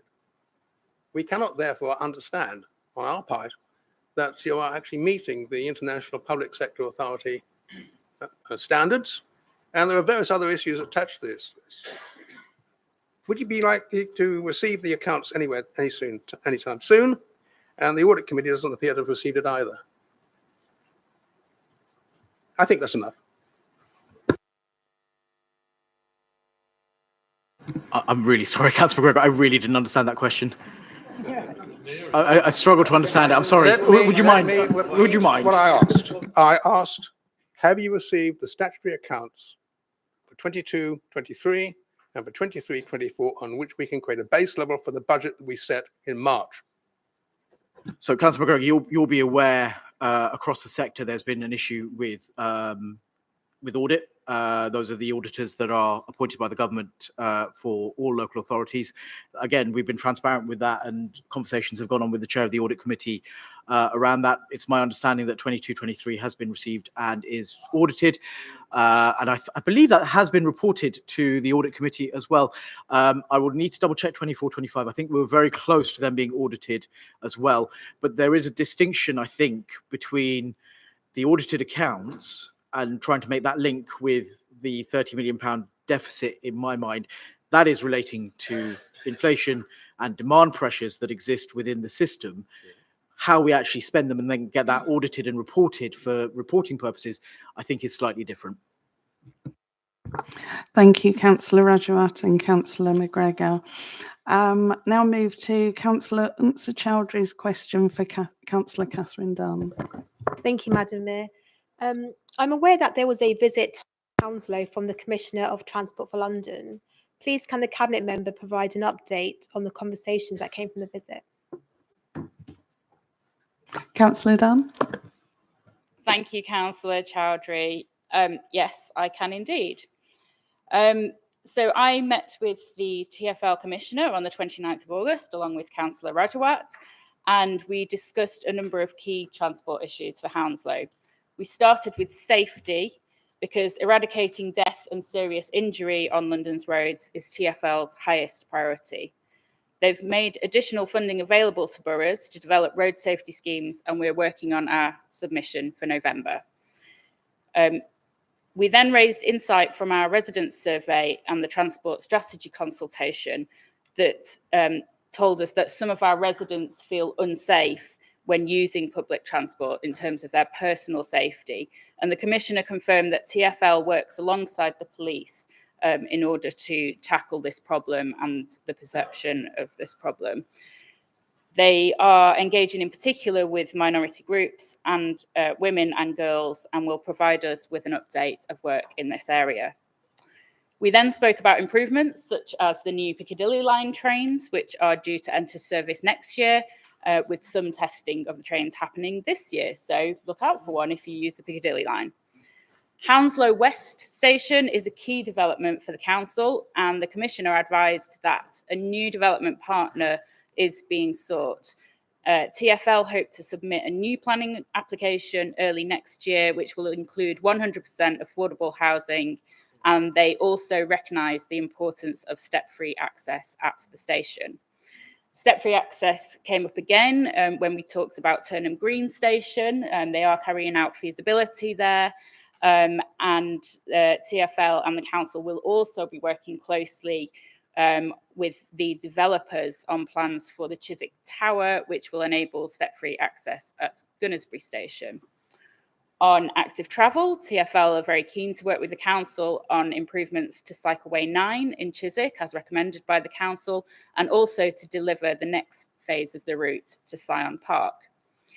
TfL is working closely on a Pan London contract for e-bikes and e-scooters, which aims to address many of the concerns that have been raised with me by residents and probably with other councillors as well. And we're also lobbying the government for the powers to properly regulate this sector. And then finally, on buses, TfL told us that they are aiming for all buses to be zero emission by 2030 if they're able to secure government funding for this. Thank you. Thank you, Councillor Dunn. Do you have a supplementary question, please? Councillor Chowdhury. Thank you. It's great to hear from Councillor Dunn, and clearly you're leading in this area, and it's also something that our local MP, Ruth Cadbury, has now been selected to the Transport Select Committee, so congratulations to her. And it's good to see women leading in transport, which is something that you haven't often seen women leading in. What you've mentioned is really great, and it'll be really good to see what happens to the Piccadilly upgrade, which is very welcome for commuters and travellers alike and visitors to Hounslow. But my follow-up is about, we've seen progress made on the DLR to Thamesmead, but West London Orbital, that seems to have gone a little quiet. So does TfL still back the scheme, and will it deliver the significant growth and connectivity for our borough? And if so, what is the timeline for delivery? Thank you. Thank you very much, and I thank you for your comments, Councillor Chowdhury. Yes, West London Orbital is still very much on TfL's agenda and on our agenda as a borough, and Councillor Rajwat working with the West London Alliance also on this, which new service, new infrastructure that will deliver so many benefits from our borough and across West London. So it may have gone a little quiet, but I think things are starting to ramp up again, and hopefully you will be hearing more about it soon. So we're keen to move on to the next stage, and I think we're almost at the stage of getting that cross-borough agreement on that movement to the next stage, which involves more design, more assessment, and hopefully a public consultation next year. It is, of course, a long-term big infrastructure project, so delivery I would expect from about 2030 onwards. Thank you, Councillor Dunn and Councillor Chowdhury. Now move on to Adish Farmahan to ask a question of Tom Bruce. Thank you very much, Madam Mayor. I have heard from residents affected by IT issues with Hounslow Building Control, where individuals have been unable to carry out property searches, which has caused delay with house sales locally. What's the cabinet member for asset regeneration development and their department doing to resolve this issue? Thank you. Thank you, Councillor Farnham, for your question. Yes, I had hoped to bring the new IT planning system as an announcement earlier, but I thought it would be a bit churlish of me to bring it as an announcement and then have the issue raised about property searches. So I didn't, but I can. It gives me the opportunity to talk about all of the great stuff about the new planning system right now. So for those who don't know, there was a new planning system, a planning and building control system on our website, opened in May 24. It was a soft launch because inevitably, as you pointed out there, always with big projects like this, going to be some teething issues. But in the main, it's been extremely successful. And for those who haven't had a look at it, I would urge you to do so. It's doing all the things that I wanted a IT planning system to do, making planning searches easier, making the life of councillors being able to find what's going on in their ward easier, making people who are submitting applications or objections or finding out about enforcement much easier. So if you haven't had a go, have a look at it, because for the main, it is working extremely well. On the issue you raise, absolutely. The building control search element did have an issue. It was to do with the transfer of data from the old system to the new system, and it meant that property searches were being impacted, that the automatic system didn't work, essentially. So there was a backlog that built up. We have brought in lots of resource to get this down. At its peak, there was over 1,000 property searches that in the backlog that needed to be done. The resource that we brought in have got that down significantly. It was around 600 a couple of weeks ago. It was down to about 400 last week. So we're slowly getting that down. And these won't be removed. These additional resources won't be removed until the backlog is completely through. What I can say, about 2 weeks ago, 3 weeks ago, the patches, the fixes that were put into the IT system are working. So anyone doing a building control search now will get it to work. Fingers crossed. I mean, email me if it doesn't work, but it has been working since then. So the backlog is going down. We will continue to do that, and it is working as it should going forward. So while you've asked a question, absolutely right to raise it. There have been issues. I do want to commend the officers who have been working tirelessly, not just on this issue, but getting this system up and running in the first place. As long as I've been a councillor, it feels that we've been promised a new planning IT system to make these things easier. As long as I've been lead member, so for over 2 years now, I've been talking to the planning team and the IT team about this. And finally, this year, we have it in place. And despite a few teething issues and the issue you raised, I'm delighted to say it's there and working as it should. So thank you very much for your question. Thank you, Councillor Bruce. Do you have a supplementary question, Councillor Farnham? No, thank you very much. Thanks, Councillor Tom Bruce, for updating the. Thank you. Thank you very much to Councillor Bruce and Councillor Farnham. I now move on to Councillor Emma Yates to ask a question of Councillor Rajawat. Thank you, Madam Mayor. I'm delighted to hear that the new Labour government has announced a £421 million boost to local authorities to help vulnerable people with the cost of their energy, food and water through the extension of the Household Support Fund. Can the Cabinet Member for Finance and Resources tell us what impact that will have on Hounslow residents locally? Thank you. Thank you, Councillor Yates, for your question. Like you, I was also delighted when the announcement came out, and relieved in equal measure. To update you and the Chamber, the Council's received just over £2 million for the first 6 months of this financial year, and anticipates the allocation will be similar for the remaining 6 months of 24-25. The funds have been used to assist residents meeting the cost of utility bills, food, white refurbished goods and other household essentials. It's accessed via our application process and working with voluntary organisations. And I should say at this point, we don't wait for crisis. If someone approaches us through Community Solutions, which is our own in-house service, they are signposted in the right direction to get support should they need it. The council's also worked through schools to provide children on free school meals, with supermarket vouchers to assist with the cost of meals in school holidays. Funding has also been allocated to charity and community organisations to operate food banks, provide hot meals and offer advice to support residents better manage their finances, including ensuring that they are in receipt of all the benefits to which they might be entitled. The additional allocation will allow Hounslow to continue providing such support through to March 2025. Thank you. Thank you, Councillor Rajawat. Do you have a supplementary question, Councillor Yates? Thank you. No supplementary question. Thank you. Thank you both. That brings us to the end of the questions. And we now move on to the motions. The first motion can be found at agenda item 14. Members will also observe for the supplementary agenda that an amendment to this motion has been proposed. I now invite Councillor Peter Thompson to propose the motion. Thank you, Madam Mayor. I think like many teachers, once we go back to school, we normally within the third week come down with colds and bugs and all sorts of things. So I will struggle to get through this, but please bear with me. When the government announced the scrapping of the winter fuel payment for the first time in England and Wales, for the first time since it was introduced in 1997 by the Labour government, the decision to remove winter fuel payments came as a complete shock to the 10 million pensioners, some of whom are on just no more than £11,500 a year. Age UK believe that as many as 2 million, in fact, they've revised their figures, it might be nearer 2.5 million pensioners, will find paying their energy bills a real stretch this year, and they will be seriously hit by this cut.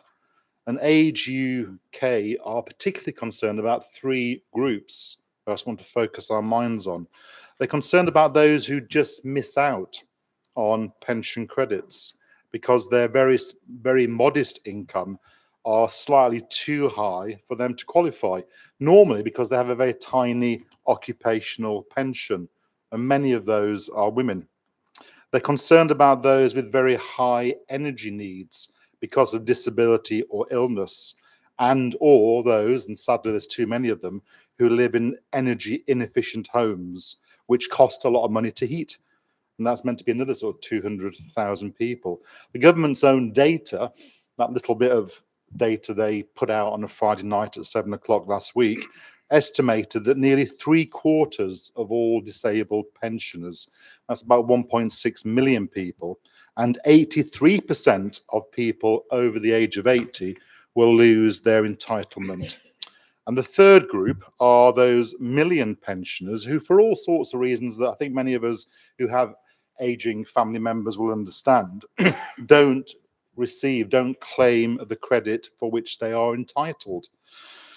I'm sure this was a hard decision for the Labour Chancellor, decision she must have been working on during the election campaign and before that she didn't bother to tell us. It's going to be an even harder decision, though, for those pensioners who have to choose this year, with only 3 months' notice, between food or heating. Critics in the past have highlighted the link, and we all know it's there, between cold homes and excess mortality. Now, again, there's no impact assessment on that. But in 2017, the Labour Party, so hopefully you'll trust your own figures, estimated that excess mortality would be around about 4,000.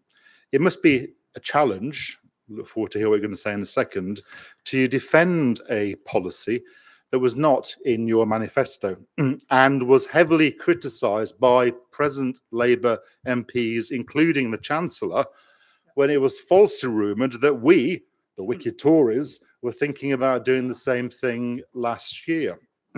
Funny old thing, isn't it, politics?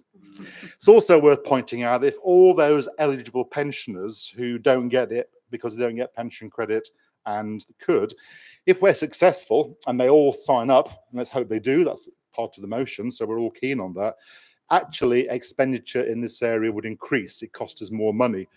You know, people did vote for change, I'll be honest with you, last year, or this year, wasn't it? But this is not the change they voted for.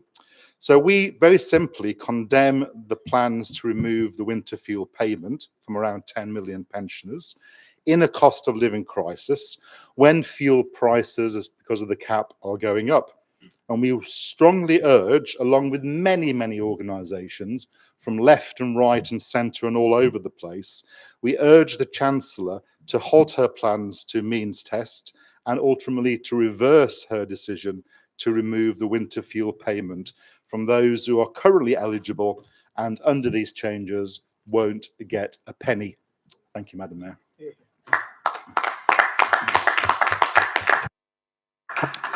Thank you, Councillor Thompson. I'd now like to invite Councillor Jack Emsley to second the motion and to speak to it if he wishes. Yes, thank you, Madam Mayor. I'm pleased to be able to second this important and timely motion. It's one of those motions that we wish wasn't actually needed, but it is needed because thousands of pensioners in our borough face an extremely tough winter due to this policy. Now, this is a policy, it's a decision by the new Labour government that has been taken. And as a local council, we don't have the power to reverse that decision. Our borough's 3 Labour MPs, Ruth Cadbury, Andy Slaughter, Seema Malhotra, all voted to take this payment away from 20,000 pensioners in Hounslow. And for that, they will have to answer to the electorate. And after the last week, that answer is actually becoming increasingly difficult. First, we had the Financial Times asking to see evidence of the economic justification, this fiscal black hole that Councillor Rajawat mentioned earlier. The Treasury refused to produce a single shred of proof. Next, it was revealed that the government hasn't actually completed even a basic impact assessment on how this policy will affect vulnerable older people this winter. And then we discovered, via an Equalities report, that this cliff edge policy will mean that 1.6 million disabled pensioners will lose this crucial support. No economic justification, no impact assessment, no support for disabled pensioners. It's no wonder that so many Labour councillors are actually looking quite ashamed of this policy. But our job here today is not to relitigate those arguments. Instead, our job this evening is to use our position to ensure that, where possible, we as a council can mitigate the impact of this government decision on some of the most vulnerable pensioners in our borough. And it's here, I just want to acknowledge the amendment put forward by Councillor Rajawat and say that I think on that point, on using our position to mitigate the impact, there is a tacit agreement from our Labour colleagues that we do need to take action to protect residents from this policy. And look, I have no doubt that in a few minutes, Councillor Rajawat, Councillor Bruce will stand up and maybe attempt to reel off some of the lines from Labour MPs last week about why this was necessary. But I am genuinely pleased that in the amendment, there's an acknowledgement that this policy will impact thousands in our borough. And crucially, it backs our proposed action to shield them from the actions of this government. Now, some residents might see that as a rift between Hounslow Labour and the central government. We know better. We know that Councillor Rajawat's cabinet and Keir Starmer's cabinet are great pen pals. But regardless of whether this is amended or not, this motion asks this council to do something. It asks the council to work with local charities to support the most impacted in our borough. It's asking this council to ensure all of those who are entitled to keep the winter fuel allowance are supported in applying for pension credit. An amendment or not, I still think our motion is better, but amendment or not, there's clearly cross-party agreement on those actions that we've proposed, and we welcome it. So I'll be backing the action put forward in this motion this evening, and all the indications are that our Labour colleagues, whether it's amended or not, will be doing the same thing. Thank you.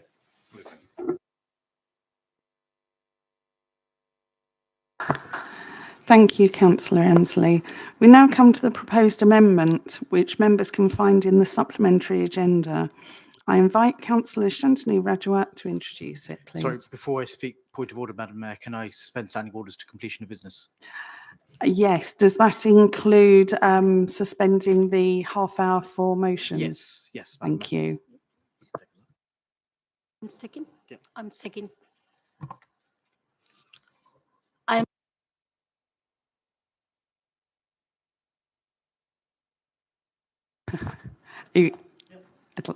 So I now ask Councillor Shantanu Rajawat to propose the amendment.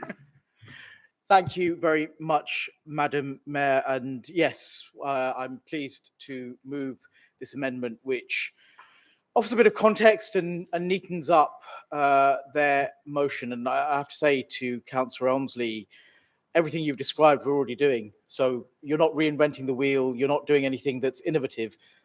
We've innovated in that and we're doing that. It's called community solutions, it's called transforming the community experience. So thank you for your vote of confidence in that as well. And this is not a decision that any government or any party or any group would want to take and hasn't taken lightly. Councillor Elmsley talked about political decisions and stated that this was a political decision. Well, I point back to him that his party made a number of political decisions over the years called austerity, Brexit, and the cost of living crisis, none of which they got a grip on. And that is the context that we find ourselves in. Now, I'm reminded, and it's such a shame he's not here this evening, my dear friend, Councillor Ranjit Gill, often used to, in the early days of being a councillor, used to talk about a note that was left in a Treasury drawer by a former Labour minister.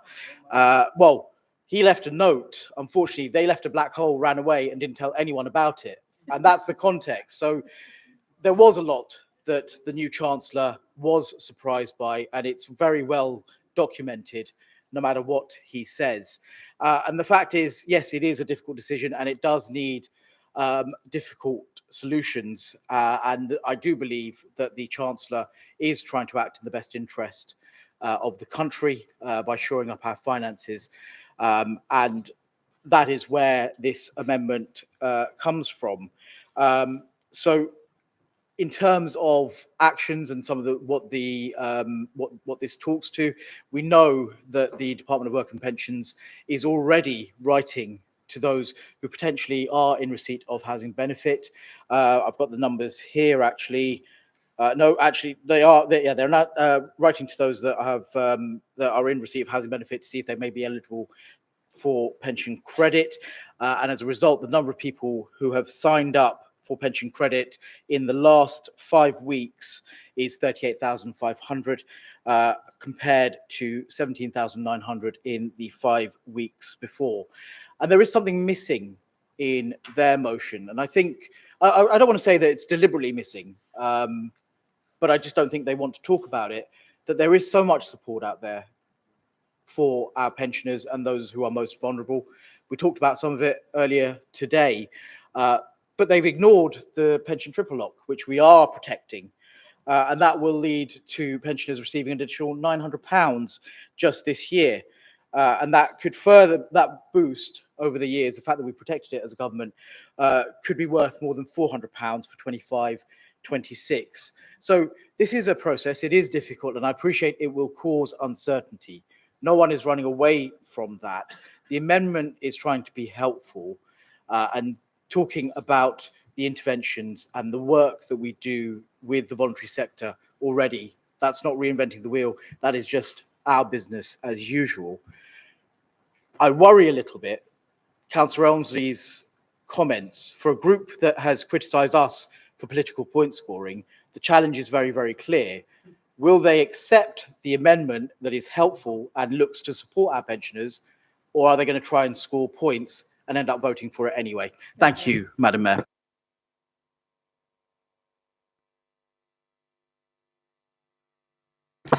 Thank you, Councillor Rajawat. And Councillor Butt, are you seconding? Did you say? No. Okay. Thank you. Councillor Bruce, please. Thank you, Madam Mayor. I feel fear I'm going to be repeating a lot of the lines that Councillor Rajawat has said already, but I think it is worth reminding people about those. I'm going to highlight 3 main issues. Firstly, why the amendment is important, about some information about the motion and discussion in general, and then, as has been said already, about the council's role, about what our role here is.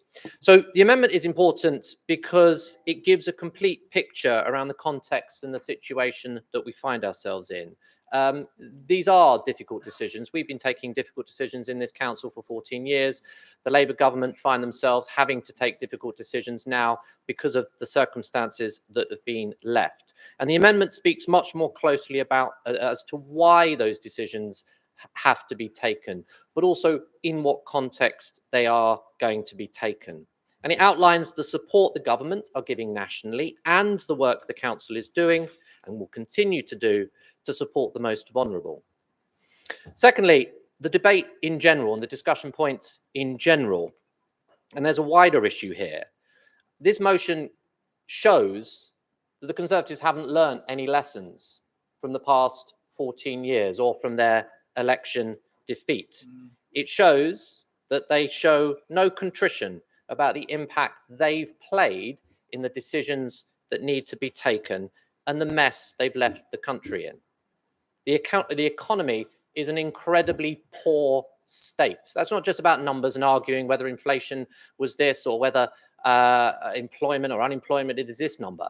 It's the whole state of our country that we can see every time we step outside the front door. Overcrowded prisons, insecure job market, a struggling NHS, crumbling and understaffed schools. And it's great that the Conservatives are so concerned now about this issue, but where was the motion back in 2011 when there was a VAT increase that disproportionately affected the lower income households? What about when there was a bedroom tax? What about welfare cuts that affected so many with disabilities? What about cuts to childcare tax credits? What about the cuts to the public sector, including schools, NHS and the police? What about the suspension of the triple lock in 2022? What about a motion then?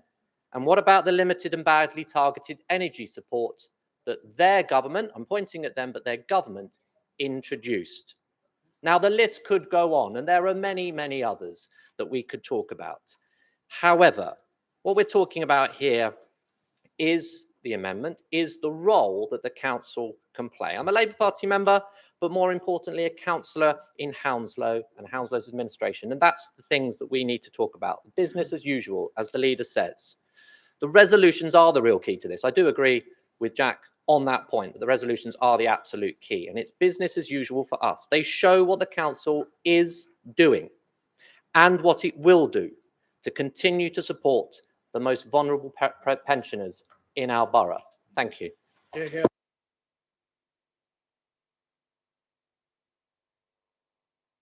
Thank you, Councillor Bruce. Councillor Thompson, do you accept the proposed amendment? No, thank you. So we now move on to the debate of the proposed amendment only. Councillor Butt, were you saying you wanted to speak? Can I move a motion that the question be put? Okay. Thank you, Madam Mayor. I'm seconded to move that. Lovely. Thank you. Yes. Okay, so we now move to the vote on whether the amendment should be put. Sorry. Everyone who agrees? Disagrees? Thank you. The motion is carried. So we now continue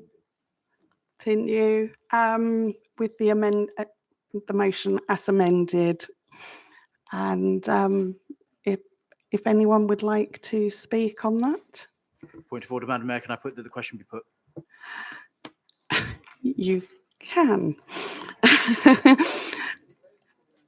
Okay, so we are now voting on whether the motion as amended should pass. Sorry. All those, yes, the amended motion. All those in favour of the amended motion? Thank you. All those against? Abstain?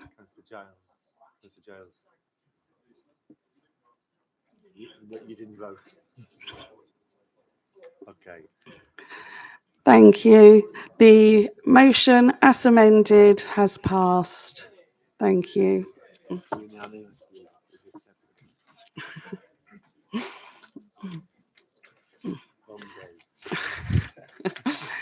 So from that, we can move on to the second motion of this evening, which can be found at agenda item 15. I now invite Councillor Ragwinder Sidhu to propose this motion. Thank you, Madam Mayor. Madam Mayor, I'm proposing this motion and make a statement that after the tragic incident of Southport, a shocking attack that took the lives of our children, a group of deluded individuals, a far right, set to take advantage of this tragedy by circulating a false information and causing a period of horrific, violent unrest. Let's be clear, madam, the events that happened across the country were not a protest or legitimate concerns. This must be called what it was, a violent racism.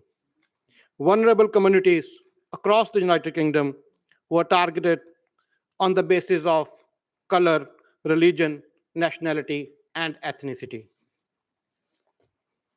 To me, this was direct attack on our country's pride and honor. Madam Mayor, unfortunately, these far-right thugs are what looking to target Hounslow when for their so-called protests were planned on a law firm. And the reason of this attack was because this law firm were helping people in vulnerable positions. Fortunately, the diversity of our borough showed compassion and gave a strong message that violence has no place in our society.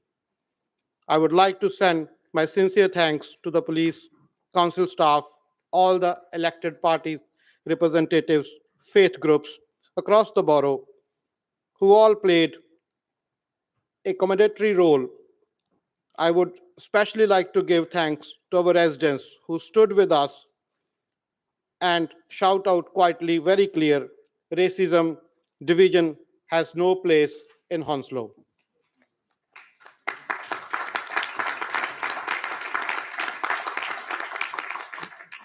We continue to enjoy our vibrant communities in which we lived, worked, thrived together from many, many years. I invite all my fellow councillors to join me in voting for this motion to bring confidence in our communities. Thank you, Madam Mayor.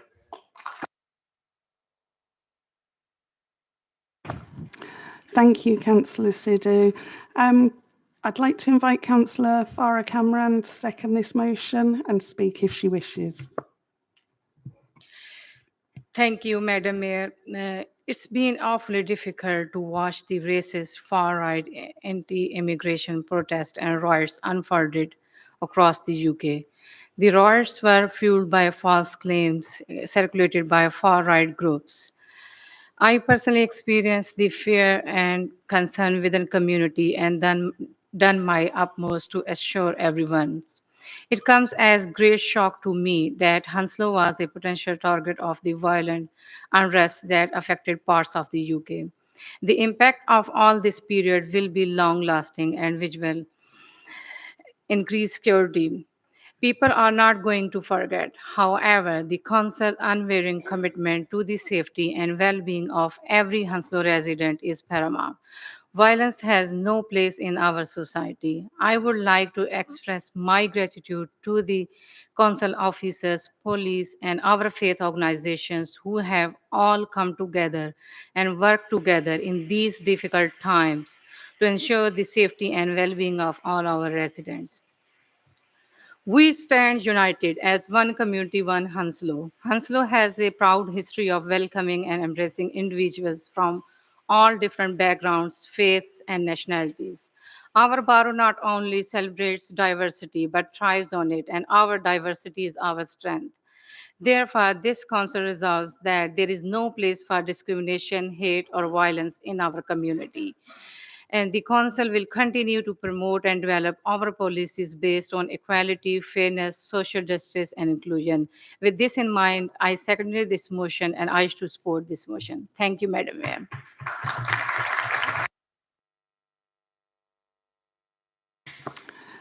Thank you, Councillor Cameron. I'd now like to invite members to debate this motion.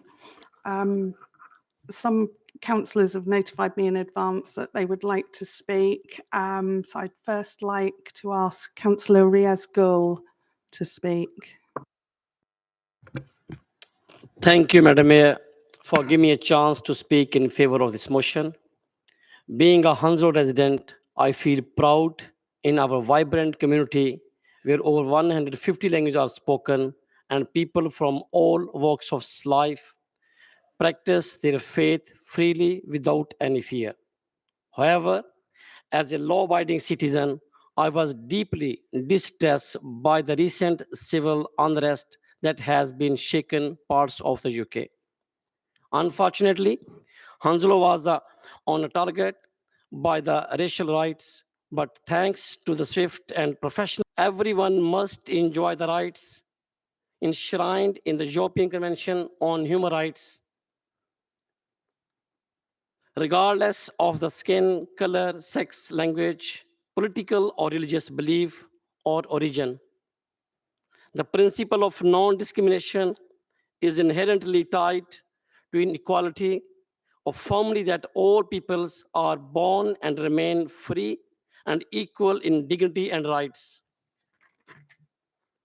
These rights are protected under UK human rights law, making discriminations on any grounds illegal.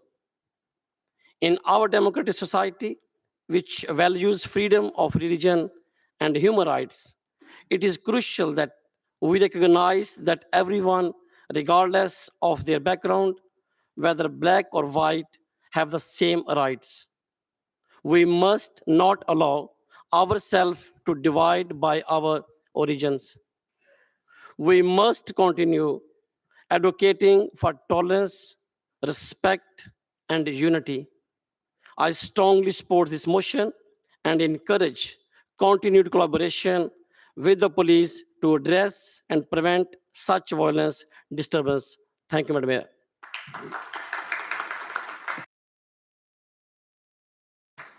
Thank you, Councillor Gull.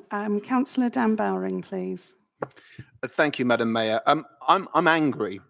I'm angry about what happened on the streets of our country. Angry that thugs displayed swastika tattoos on our streets.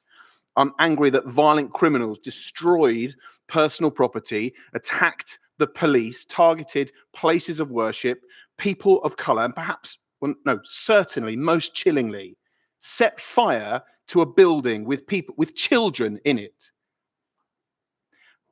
But as I reflect on that anger, I am reminded of the words of legendary philosopher and theologian from Africa, St. Augustine of Hippo, who famously wrote, "Hope has two daughters, anger and courage." And we should be angry.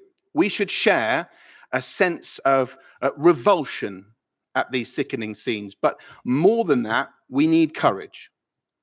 Courage to unequivocally, unconditionally stand up for targeted communities.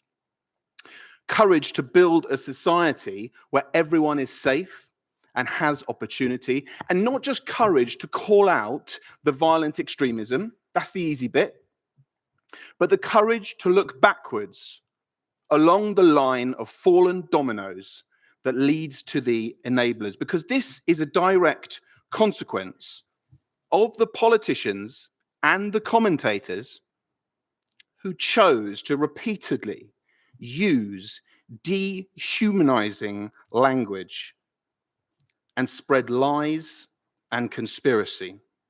When you refer to humans as rodents, as cockroaches, as a swarm, as an invasion, as a plague, when you call for a final solution,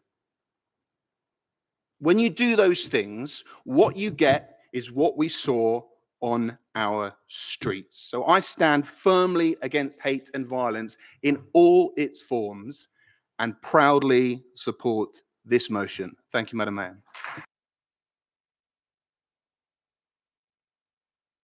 Thank you, Councillor Bowring. Councillor Samina Nagra, please. Thank you, Madam Mayor. I share members' shock and dismay at the recent violent scenes that were witnessed over the summer across in the UK, and my heart goes out to the people and the communities affected.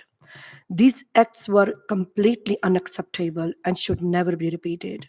As noted in the motion, Hounslow has a proud history of being a diverse, inclusive, and welcoming borough, where individuals from various faiths, nationalities, and backgrounds live and work together harmoniously.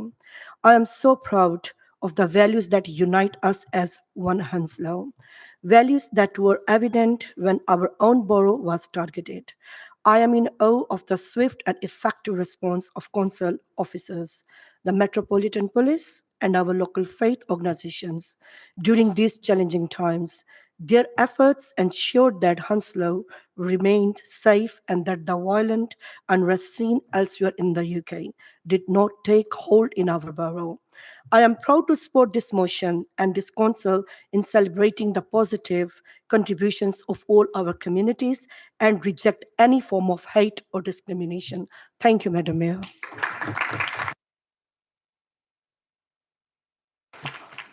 Thank you, Councillor Nagra. If nobody else wishes to speak. Sorry. Councillor Thompson, please. Just to echo but not repeat what has been said in this chamber, this is a country that prides itself on those British values of democracy, where everyone is equal, of the rule of law, where we respect the laws and property and let people get on with their jobs and their lives, where we protect individual freedom and liberties and the rights of others, and most importantly, where we have mutual respect and tolerance. We treat others as we want to be treated. And we understand that, in some ways we're not all the same. We have different beliefs, different values, we come from different parts of the world, but we have to have that respect. Otherwise, this society of ours will not work. And I think we've seen across the board in this particular horrible 2-3 weeks, but at other times in this country, on our streets, that division. And I was reminded, as Councillor Bowring was saying, about the sort of the language and the hate and the way things were said. I'm reminded of, in January every year at school I teach, where we have assemblies on Holocaust Memorial Day, and we're thinking about the steps towards those awful events that have happened across the world, where one group tries to wipe out another. And it always starts off with that them and us, when we stress the differences and we ignore what we have in common. And then we move towards discrimination, and then it moves up rapidly. All of us, I think, as has been said, need to call out this type of thing. This country is not about that. I think we give these people too much credit when we call them far right, as if they have some sort of deep thought out political ideology about the world. They are, to use your word, Councillor, they're thugs, they're terrorists, and we have to stand up in Hounslow together and say no. Thank you, Madam Mayor. Thank you, Councillor Thompson. Councillor Giles, please. Thank you, Madam Mayor. I also welcome this motion by the Labour Party in Hounslow. And like many of the previous times I've stood up in this chamber to speak, I have to ask, to what tangible impact? The shocking violence we observed over the summer and the unprovoked violence towards the young girls and women in the UK and the resulting retaliation is not acceptable, but happens far too often. We have seen this recently with the ongoing court case in France, the murder of Ugandan Olympian Rebecca Cheptegei, and the horrific news of the death of the Miss Switzerland finalist, whose demise is just too horrible to share in this forum. Hounslow is indeed a place that should be proud of its history and welcoming and embracing individuals from different backgrounds, faiths and nationalities. If it weren't for that, my own history and life would be very different. To share a little insight into my life, my father decided to move here in the 70s from Ireland. Thankfully, a good while after many places in the UK hung signs saying no blacks, no dogs, no Irish. When my parents then met and married in San Francisco, to which the priest referred to as a mixed marriage due to them being of different faiths, and moved back to Chiswick in the 80s, my Salvadorian mother was surprised to find that she couldn't find an iceberg lettuce in the greengrocers in Chiswick High Road, never mind the avocados she had been so used to eating on the daily when living in the tropics. Going out with my mother, people would often speak to her in their mother tongue, whether that be Farsi, Urdu, Arabic, or Punjabi. People would be looking for a common connection. And as a result, we made friends with people from many different backgrounds. It was rare that they would speak to her in her mother tongue, Spanish. And after finding out that she was from El Salvador, would often ask where it was and if they spoke proper Spanish. As such, I am grateful that I grew up in a place where, despite people's assumptions or even prejudice, it was very rare that interactions were uncomfortable, let alone violent. Violence in society should never be condoned, and unfortunately, it's an indication of a fractured society. Abuse is also not to be tolerated. As such, I have to ask, what is the point of this motion coming to us tonight, and to whom is it directed? Is it as simple as that I take it for granted that most people have been raised with some variation of the golden rule that Councillor Thompson referred to, and the proposed resolutions need reinforcing via a motion? Aside from this rhetoric, we have been elected to this, we have been elected to this chamber as community leaders, and as such, I would hope that we lead by example. Prejudice and ignorance can be dangerous, and none of us are perfect. We are liable to make mistakes from time to time, but we have a great opportunity to make tangible changes to our behaviour. How do we do this? By scrutinising our own prejudices. As much as I hate volunteering training, we need everyone in this organisation to undertake unconscious bias training. Being aware of how organisations such as Protection Approaches can help us with community building and conflict resolution are just one output. Obviously, I wasn't expecting the strong sentiments and words we have experienced today, but I, for one, would like to see deeds rather than words. Thank you.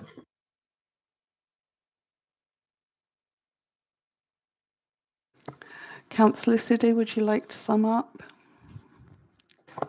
Thank you, Madam Mayor. I thank all the members who supported this motion. Yes, we should take lessons from what had happened, and as a community leaders, we should work positively.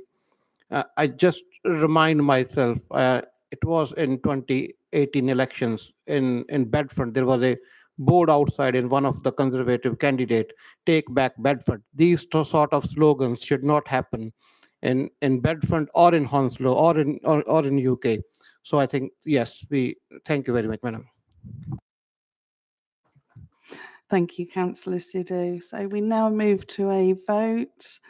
All those in favour of the motion? Thank you. Any against? Any abstentions? Lovely, carried unanimously. Thank you.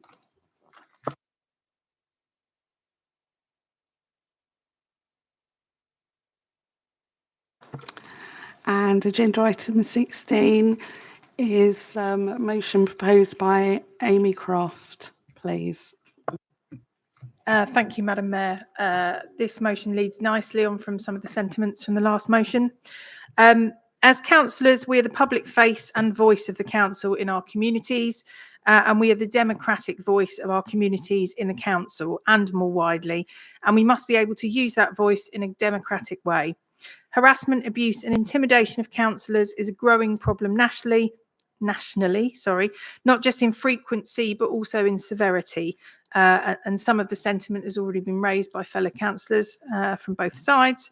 The use of social media to spread misinformation and hatred across the political divide has grown exponentially in recent times. The civil unrest is a consequence of this that we've recently seen, and we have witnessed this locally on occasion on the doorstep, but more frequently on social media. In addition to national issues, councillors also deal with contentious local issues on things such as planning and transport, which can create heated local feeling towards councillors. Whilst this problem is recognised in relation to members of Parliament and protections provided for them, little of the same measures apply to councillors who are arguably in a more exposed position within their communities on a daily basis.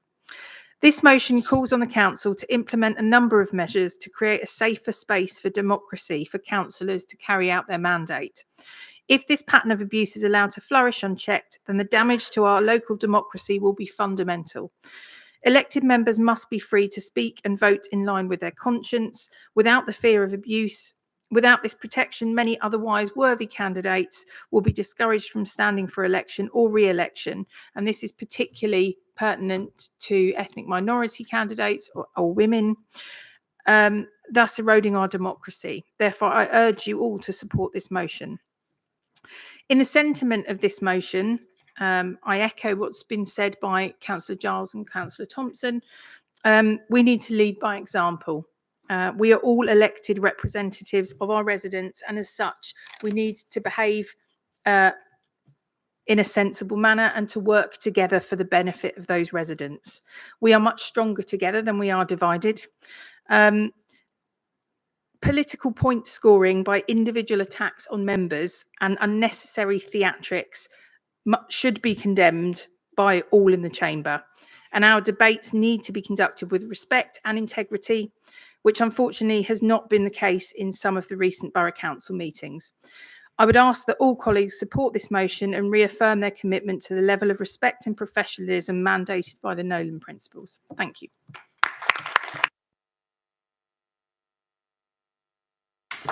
Thank you, Councillor Croft. I'd now like to invite Councillor Bandana Chopra to second the motion and speak if she wishes.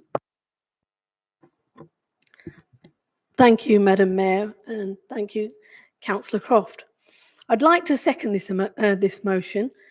The threats to local councillors from members of the public have often been less obvious than those received by MPs of all parties, but they are just as worrying. And I believe there needs to be support provided for our hard-working councillors.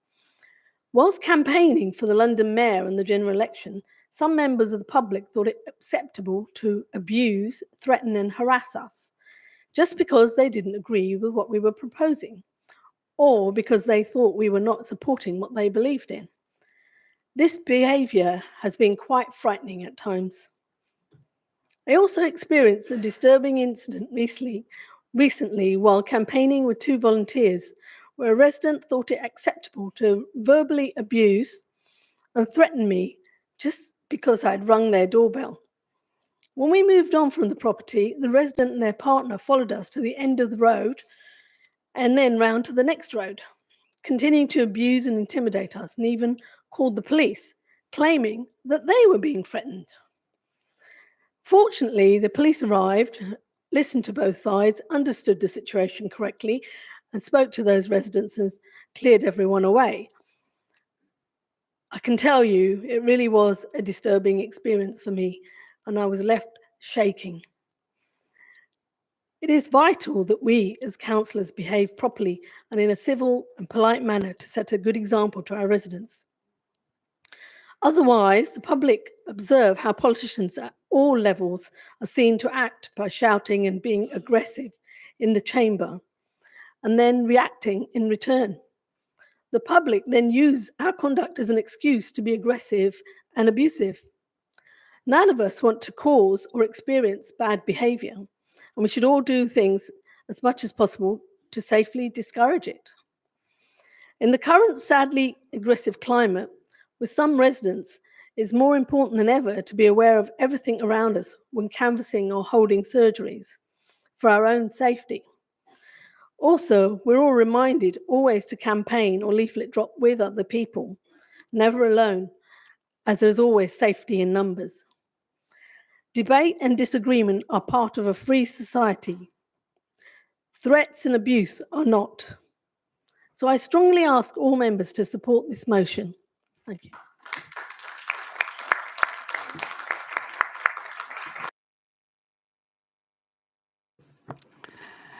Thank you, Councillor Chopra. I would now invite members to debate the motion and start with Councillor Rajawat, please. Thank you, Madam Mayor, and thank you for calling me first. I think it's important as Leader of the Council to respond to this. I don't think we're going to have any disagreement. Potentially, I'm perhaps preempting it, but I don't think we're going to have any disagreement. And this is a really, really important motion, and it's one that I definitely feel we should all get behind. And I think Councillor Croft goes beyond, you're right, the Nolan Principles. Those are a set of principles, but it's actually our behaviour, both here and outside, that is so important. And we have to accept that, and we've spoken about this before, so it won't be new, our roles as councillors is more visible than it's ever been. We are almost on duty 24 hours a day, and even when we sleep, something on social media can crop up. And it's so important that we are alive to that. And words really do matter. And we often talk about David Amis and Joe Cox and how words and rhetoric led to their tragic deaths as well. And I would never want to be in a position, despite the cut and thrust of politics and the exchange of views and sometimes the aggression that we display to one another, for any councillor of whatever colour to be part of that. And so we do have to be better. We have to be better than the Nolan Principles in many respects. And in many respects, it's very important that we have these motions periodically, just to remind ourselves about our conduct, but also to send a clear message out to the public that we are public servants. We're not servants of the public. And whilst we can disagree with the public and we can have a robust discussion and debate, it must be that, a robust discussion and debate that doesn't lead to the situation that Councillor Chopper and so many others in this chamber have felt. We have to be better than that as a society. And this links very nicely, perhaps, Councillor Giles, to the question you posed at the end of your interjection to the communities motion before that. These are all linked. The way we behave, the way our public behave, sets the tone for what our place looks like and feels like. So I wholeheartedly support this motion, but I go beyond supporting this motion. Actually, I resolve to consider my own behaviour, and I hope everyone else does as well.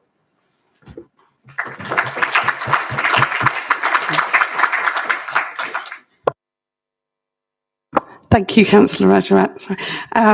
Could I ask Councillor Asim, please? Thank you very much, Madam Mayor, and I'd just like to build on from what my colleagues have already said. I'm extremely proud to support Councillor Croft's motion today. This motion draws particular attention to how the role of a councillor has evolved significantly following the cost of living crisis in order to be able to appropriately cater for the needs of residents who have been adversely affected. Where resources are already stretched beyond capacity as a result of the cost of living crisis, additional pressure has been placed on councillors as the first line of contact to help mitigate the impact on residents by playing the role of mediator between residents and the council. Councillors are often subjected to unrealistic expectations of them, and this in turn results in frustration and distrust for residents when councillors are unable to uphold such expectations. While public engagement forms an essential part of the role of a councillor, it can seem unclear to residents on how much influence councillors can exert to the resolution of matters outside of their remit. It is therefore vital that the roles and democratic responsibilities of a councillor and their duties towards their residents are clearly communicated to avoid misconceptions. With this in mind, Madam Mayor, I am pleased that this motion calls for the Council to clearly outline the roles and democratic responsibilities of councillors, and in doing so, it distinguishes what we are and what we are not accountable for. I am also encouraged by the Council's ongoing efforts as part of the radical overhaul of consultation and engagement programme to improve public engagement and provide clearer communication to residents. The new improved format of the area forums is a great example of this already in action. I am confident that these new methods will not only enhance transparency, but also create more opportunities for us as members to engage meaningfully with the public and raise awareness of our roles and democratic responsibilities towards them. Madam Mayor, that is why I support this motion and urge Council to do the same. Thank you.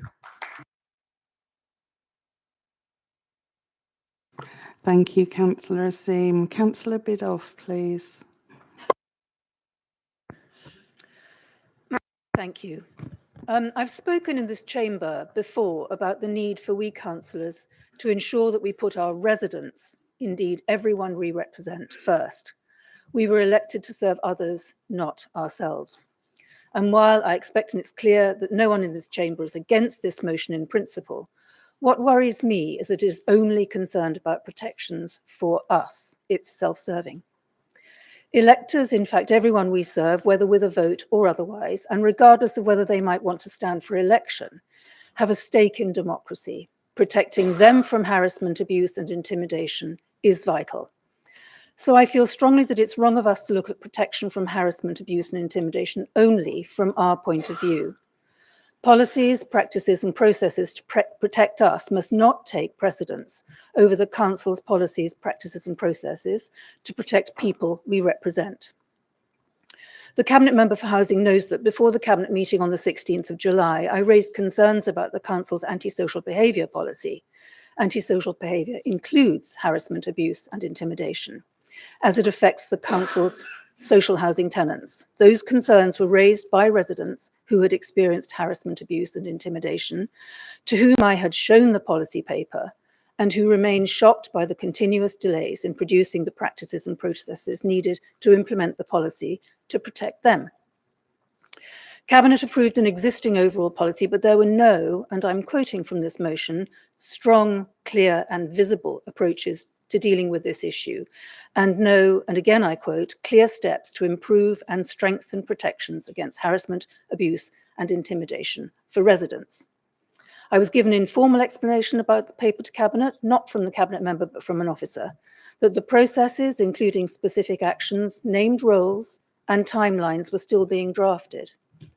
Yet this motion reads as if we are moving full steam ahead for practice and processes to protect us, while residents are still waiting for decisive action to protect them from repeated harm.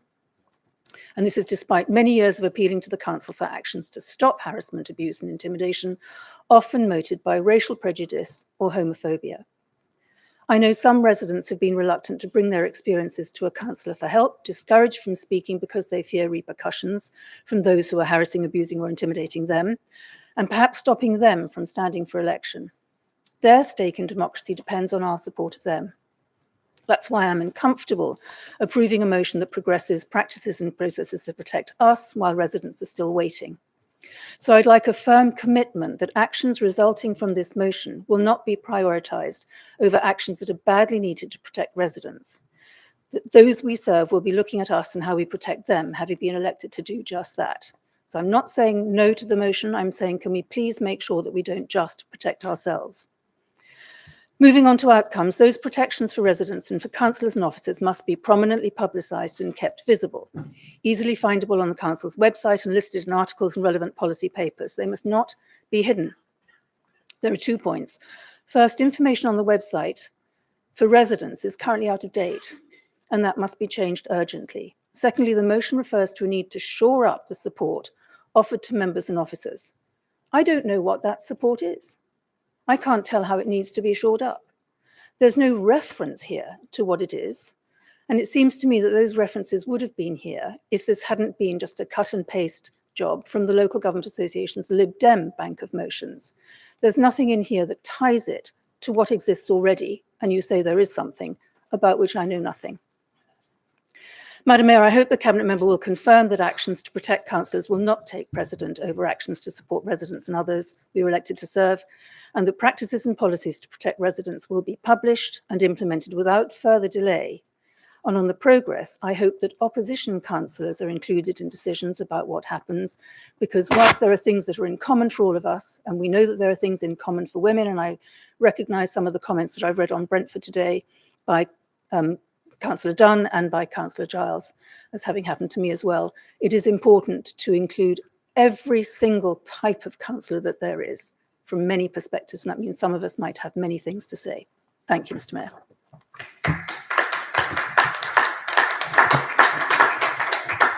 Thank you, Councillor Biddulph. Councillor Kiani, please. Thank you, Madam Mayor. I support this important motion because defending democracy goes beyond elections. It is about ensuring that democratic processes are accessible, inclusive, and safe for everyone. As councillors, we often face public engagement on contentious issues without the same protections as council implies, leaving us vulnerable harassment and intimidation. This rising trend undermines democracy, discouraging members from speaking out and deterring new, diverse candidates, especially women and minorities, from running the office. If this culture persists, it will silence vital perspectives and weaken weaken local governance. We must implement strong protections, clear support systems, and zero tolerance for abuse to keep democracy robust and inclusive.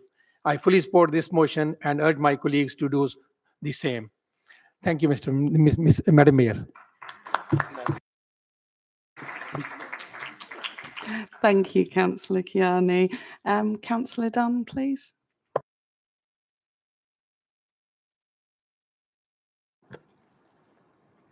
Thank you, Madam Mayor.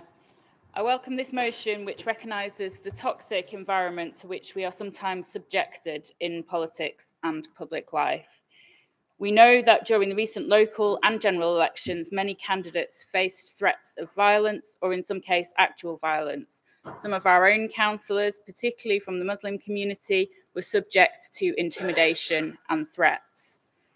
The motion also touches on the harm this environment does to women's participation in politics, and we must recognise that this comes from within institutions, including councils and political parties, as well as from the public. Sometimes the poor behaviour that we as women witness is obvious: verbal abuse, physical intimidation, unwanted sexual attention. Reporting processes and support for victims must improve, but real change will only come when the underlying culture does. This is often less obvious and more difficult to define.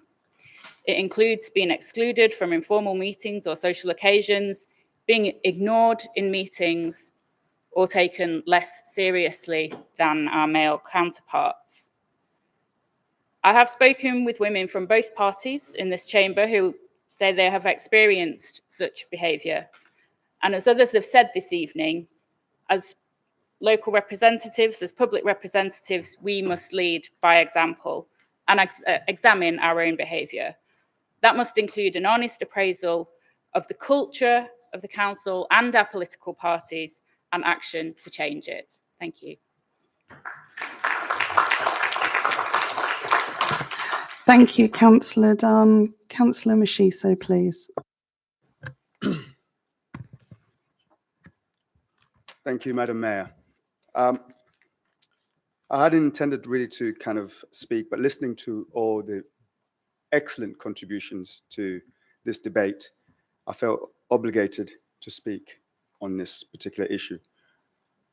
I think, looking around, I'm probably the only black councillor in the chamber. And with that, that carries a burden of responsibility on my shoulders. But also, what you don't know, Madam Mayor, is the amount of passive aggression that I feel I receive in this chamber from some of my colleagues on the opposite side.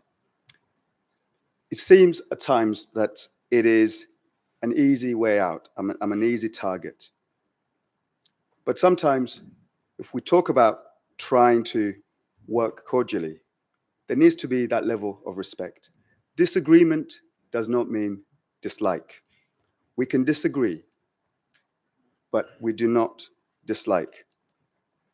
I've lost count of the number of times I've heard being called, not by this members in this chamber, but by residents outside, Tory scum.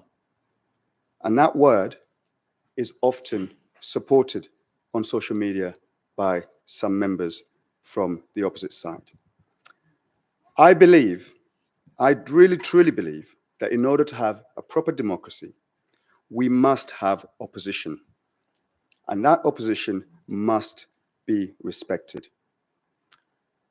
On 2 occasions in this chamber, from former councillors in this chamber, one has called for me to go away and die slowly. I reported that to the monitoring officer and to the chief executive, and that as far as it got.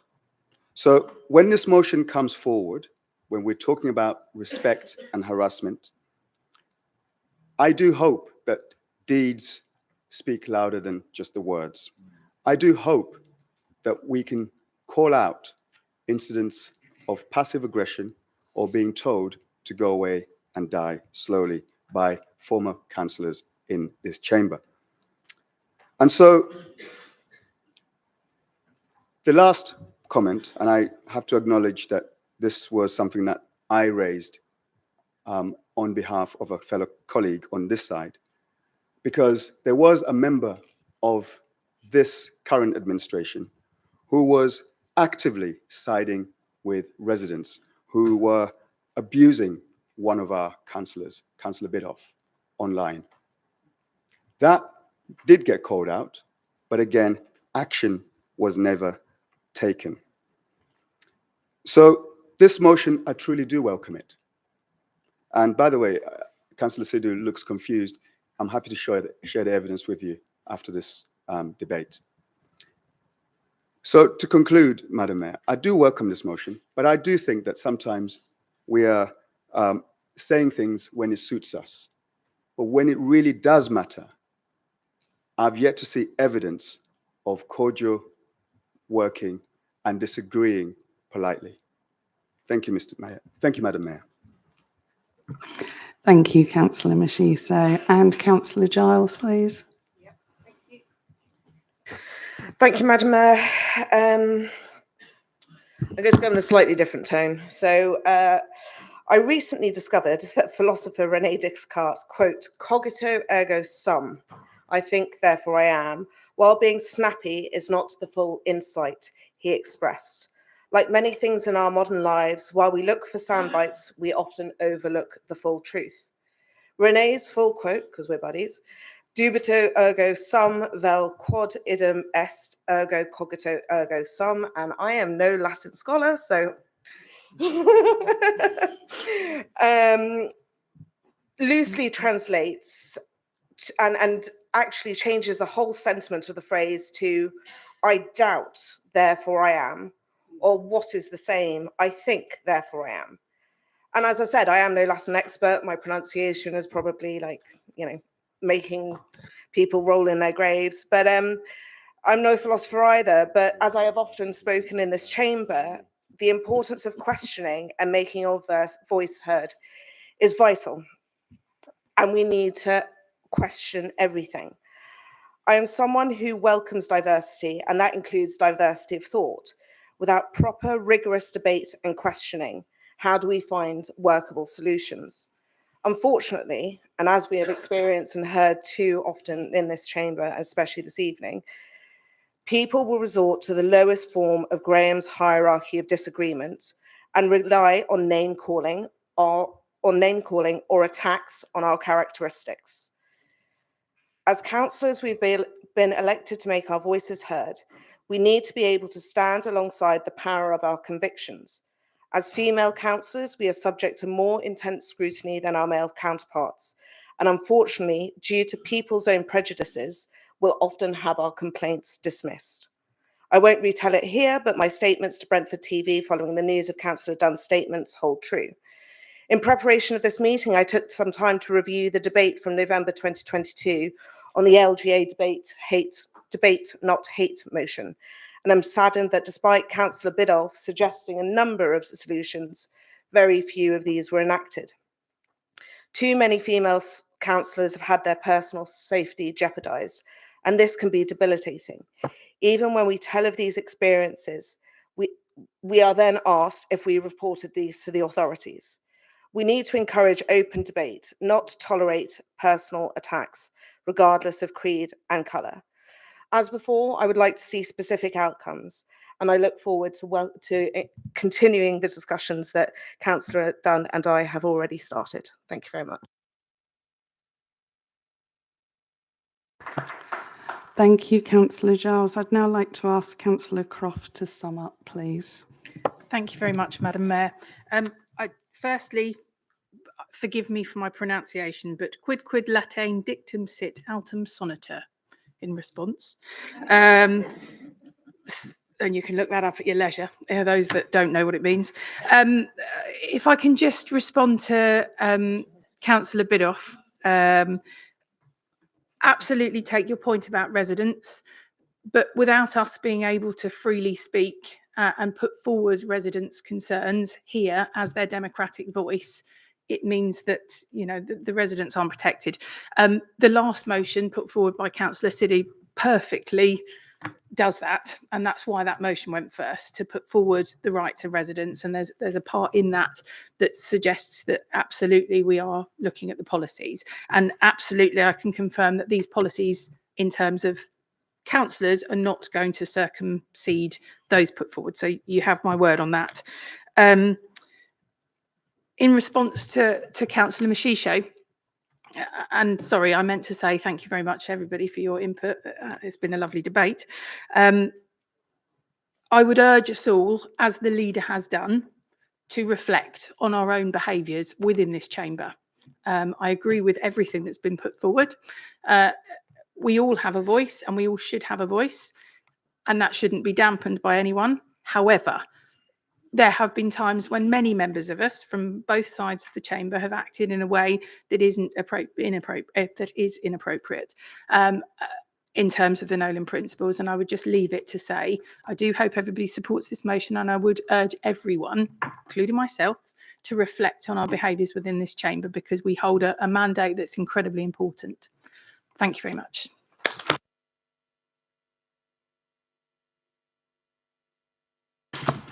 Thank you, Councillor Croft, and everyone who's contributed to the debate. Now move to the vote. So I'd like to ask everyone in favour of the recommendations. Marvellous. Anyone against? And any abstentions?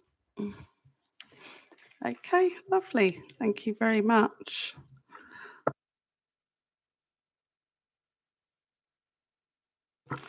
Okay, moving on. Any other matters Mayor considers urgent? There are none. And the date of the next meeting scheduled for the Tuesday, the 22nd of November. If everyone could sign the attendance book if they haven't already done so. And here ends the meeting. Thank you.